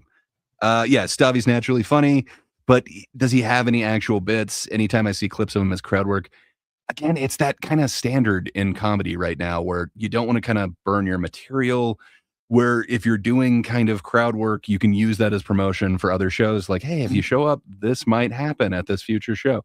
And then you've still got that material that you can still work together to make your next special. Yeah, I don't know. Oh, okay. I'm in the closet. Nice. It is comfortable in here. What can I say? Gray is reacting to Miss Sparkle saying Gray is so far in the closet he's finding Christmas presents. Oh, fair enough. Yeah, if people didn't see that comment, they would just see me saying I'm in the closet. Thank you, Charles. I do appreciate giving the audience that context that I was talking about. I have a handful of people that are like, I listen, and there's times where you say something and it doesn't make sense to me. But yeah, we're reading something. That's why. Yeah. What can I say? I have no problem saying that Matt Rife is an attractive man. He is, and he's got cheekbones. That's all I'm saying. For days. But yeah, fair enough. Again, everything's going to be subjective. If you like him, you like what he's doing, good for you. There is plenty more material that he has out there, and you can see more material like this on all of his social medias. And unfortunately, almost every comedian's social media at this point, crowdwork's become a big thing, kind of like MySpace was a thing. Like you kind of couldn't be a comic in the Dane Cook days without trying to have a social media presence. It just seems like it's getting way more into that lately. So Jacob says Jeselnik shit on the skanks in the Austin comedy scene based. Gray, where do you stand on Jeselnik? I love me some Jeselnik. I've seen him live a couple different times. I really think Shakespeare, and then I'm forgetting what the one was before that, but he's got some amazing albums. I think he's had some really bad takes lately and kind of on the comedy world. I guess this would have been like 2 years ago, a year and a half-ish ago. I feel like he was treated very friendly and he kind of shat on those people. We'll go through it in a future episode, but if it's not his brand of comedy, fair enough. I dig the kind of comedy that he does. I like all of them. The Austin scene is great. Skanks are amazing. Jeselnik is the shit. I love all of them. Adam also again, throws Chuckle in Bunny. Gray Poupée, quote, he has cheekbones, 2025. I'm just saying, have you seen those cheekbones? They're glorious. I have. Sure. And yet you don't like him? How can this be? Yeah, I don't know, man. He's a pretty face and he's kind of funny. Did Jeselnik stop doing like the roast things when Tony Hinchcliffe started? It feels like they were never on the same Comedy Central roast together. I think Tony wrote for one that he was still on, but yeah, Tony kind of came up after him, but I think they wrote on some at the same time, but Jeselnik kind of moved on to his own thing.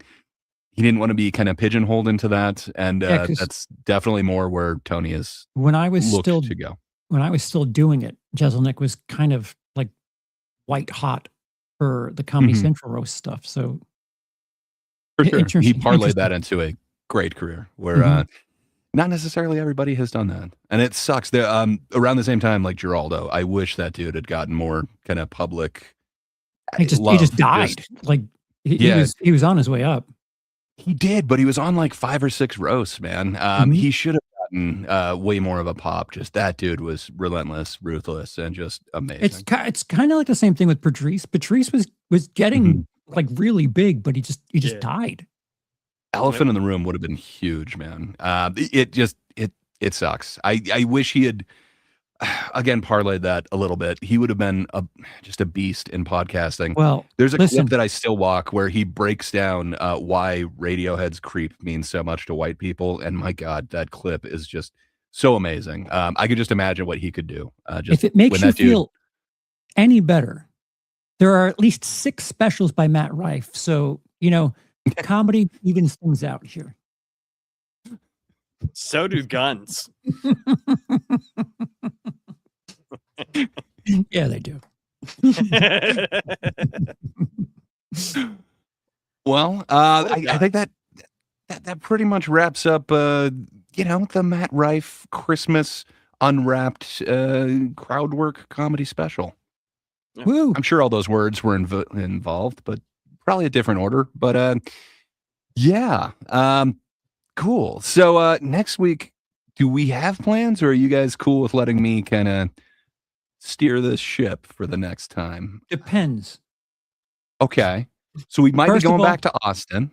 First of all, the chat can't decide anymore. I've decided that the chat can't decide anymore.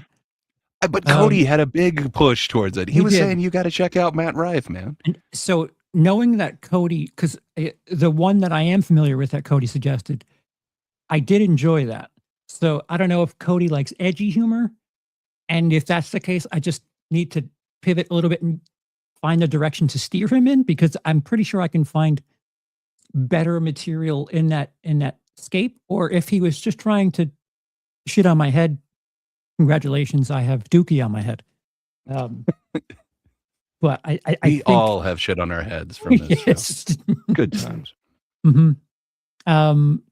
Shit, I forgot I was gonna say something else and I completely Sorry for derailing you. I can't think that he was actually trying to get you to enjoy this. I'd have to think that it was you should check out that special type of deal. But maybe I'm wrong. Maybe. I can't see anyone really loving this so much that they would be like, you know what you got to watch? His Christmas crowd work special. This time it's unwrapped. I don't know. He's a big, he's a big social media guy. So maybe like, I don't know if Matt Rife is like a big deal on TikTok. Like, I don't know, like, if your idea of stand-up on TikTok is like little Matt Rife clips, that I mean, the economics of babysitting money haven't been as big as they were in the 80s, so I don't know what to compare him to. So. And yeah, Jacob's in the chat is saying Elephant is the top 10 special. Yeah, Elephant in the Room is just an amazing special. And then he further elaborates, Elephant is also an example of how to do crowd work well. I completely agree. And it felt like Patrice was literally off the top of his head. It doesn't feel like any of those were plants or anything like that. Just, man, I miss that dude. I wish we got to see more from that guy. From personal experience, I can attest that Patrice was a sharp motherfucker. And I was in shows where there weren't cameras, where there weren't recording devices, where he was fucking aces. I don't know if that's, I'll take your crown from you, Gray, and I will white knight for Patrice. I literally, the dude called me Flags, which was a reference to something that I brought up, and I felt flattered. I'm like, oh, he remembered a thing I said on stage. But he awesome, man. Was razor sharp, and never did it feel planned. And I was at moments where, like, he just, like, sometimes you have comedians that like play into something that's happening for the night, like, someone with a stupid hat, like, kind of get referenced throughout the evening. But Patrice didn't go for those shortcuts. Yeah, and he's like quite possibly the #1 all-time morning radio show guest. Yes, Opie and Anthony. And, like, Opie and he even had his own though. The Black Phillip Show though, like, he was also a great host, man. Yes, fantastic. I love me some Patrice, man. Patrice is, man, he's taken too soon. Yeah, too soon. Right. That would have been amazing to have any sort of nickname from him, self-appointed or not. Man, dude, the closest I've gotten is the Skanks all like roasted me while I was there, so that was awesome. But I didn't have like a nickname, or, well, sort of. I guess they sort of. But yeah, it feels special, doesn't it? No Patrice one. Yeah, it did. It was kind of cool. It got immortalized, and yeah, it was hard to disagree with them. And then the audience really took it upon themselves in the comment section to keep going. Oh, yeah, no. It was good times. But yeah, good times. Yeah. But yeah, so what I was thinking about next week, and if you say no to this, we're still doing it at some point, but it doesn't necessarily have to be next week. But torture. So we talked about two different comedians, and they both kind of come up in a way. So we talked about Dane Cook a little bit earlier. He had this claim that another comedian was stealing his essence. So, from like Sperm Bank? You would think so, but no, he is talking about essentially that like kind of loud way of talking and that kind of over energy thing. He said that somebody else was kind of doing an impression of him, stealing his essence without stealing his jokes, and that was just as bad as stealing a joke. Okay. So we all have beloved comedy icons, if you will, and there's some of them that you can't touch. However, there are certain people who try to touch them in a way and really try to do like an impression of them. Mhm. I want to know, are you guys as offended as I am if a comedian kind of steals somebody else's persona? I don't know, because I don't. What would be like? What would be a good example? Like Well, if you're game for it, I could show you next week. On Tuesday. Well, I'm saying like from so I could compare it to. So we happen to 'Cause talk I know about we Mitch have- Hedberg today. Right. What if somebody literally did a Mitch Hedberg impression? Would that Like for his whole act, that was his whole thing. yeah, that's his way of life now. No, thank you. Well, you say no, but I don't know. I think maybe we should dive into that a little bit next week. And what's choice B? Well, we could do the same thing, but for Andrew Dice Clay, which is a little bit different. Because he's kind of doing a persona himself, where I thought Mitch Hedberg was being genuine. I don't think that was an act. There's kind of two layers to this thing, or we could do something completely different. It is the end of the year. Maybe this is an off-air conversation. I don't know. But Don't give the chat any ideas, because they got us in this mess. Well, fair enough. But yeah, we got some options, and then I'll be working on that William Montgomery one in the background. William Montgomery's Big Red Machine. Yes, the Big Red Machine, the Kill Tony closer. I'm interested to see like 10 separate minutes from him. 10 separate minutes without the interview parts. Just him doing 10 minutes. Okay. It'll be a 3-parter. I'll show you that, but then I'll also show you his non-correct crowd, the wrong crowd for his act, and then I'll show you a little bit of the interviews that make him a lovable crowd favorite. So some of the deceptive material from Kill Tony is the interview portion, where you do a minute of stand-up and then they're chatting and BSing, and that feels a bit more. I don't know. It's open to everyone up there. That is less so one person, one microphone, more of a group think type thing. So So Miss Sparkles asked a question. Gray, do you know the Dabbleverse? Can I ask, do you guys know the Dabbleverse at all? Were you Stern fans at all? Yes, but do you know his Whack Pack? Are you familiar with Stuttering yes. John? Yes. Yeah. So there's this whole universe called the Dabbleverse that basically just fuck with that guy. It is weird and intense, and it goes layers. I am more acquainted with the Dabbleverse than I wish to be at this point, but I have not kept up on it. It just keeps showing up in my feed. But a lot of interesting people have been kind of pulled into this world. But yeah. I don't know the latest updates on it, but I'm familiar. I've dabbled in the Dabbleverse, if you will. So there, Sparkles. He answered, yes, he's dabbled in the Dabbleverse. Dabbling in Yeah, the Dabbleverse. so that's something that I'd like to get into too. What Troy McClure is saying is not that he's a comic, but I had a friend of mine who spoke in Mitch's cadence for a good 2 to 3 months after I introduced him to that stuff. Yeah. I have a problem with that. Like, I don't know that it's quite echolalia. It's not like I need to say the exact same thing, but like, I don't know. For the longest time, like, just like, hey, I don't know, like Mark Norman would get like stuck in my head. And then whenever I hear anyone say comedy, it's like, comedy. I don't know why, but like certain things definitely stick with me. Same thing with man, there's so many of them, but like Gaffigan also, anytime I hear like Hot Pockets, like all of a sudden I hear Gaffigan's voice doing the like, that high pitched falsetto voice. What can I say? So I don't know. I'd want to know, do you think that that's wrong? Or I'm assuming every comedian kind of does that. I've seen so many people basically doing like an Attell impression or like a Brian Regan impression. It's strange. I don't know. Charles, as one who actually did comedy, do you look down on people if they're trying to find their voice, but maybe they're adopting somebody else's? Not if they're acknowledging the fact that they're like borrowing or tributing. Well, you don't think it's good to go up on stage as Hitch Medberg? No.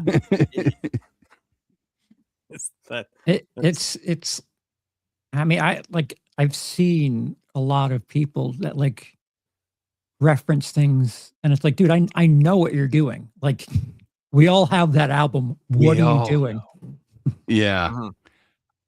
Well, I think we could have a really fun episode on that. But that's kind of the essence of what I was kind of getting at with this.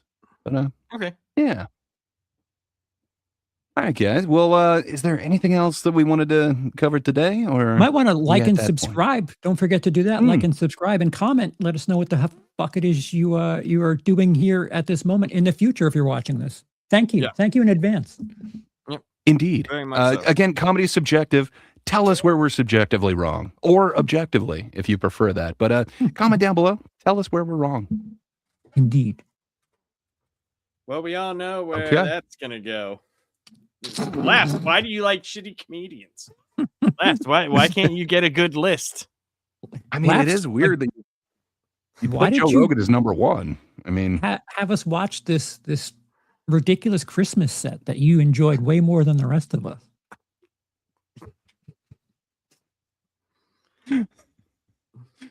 All right, Lapsed. So you have nothing to say. So that... What's Charles's famous line? Hit the button, Lapsed. I don't know. I can't remember. All right, I'm hitting the button.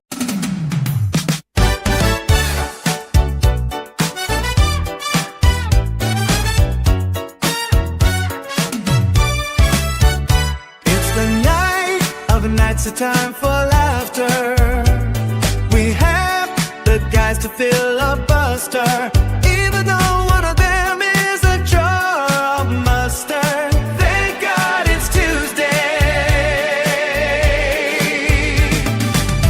We take a look at comedians, and Charles used to be one. We have a lot to say about comedy. Can you believe gray is a jar of mustard? And then there's Lapsed. What does he do? And why is here? Thank God it's Tuesday.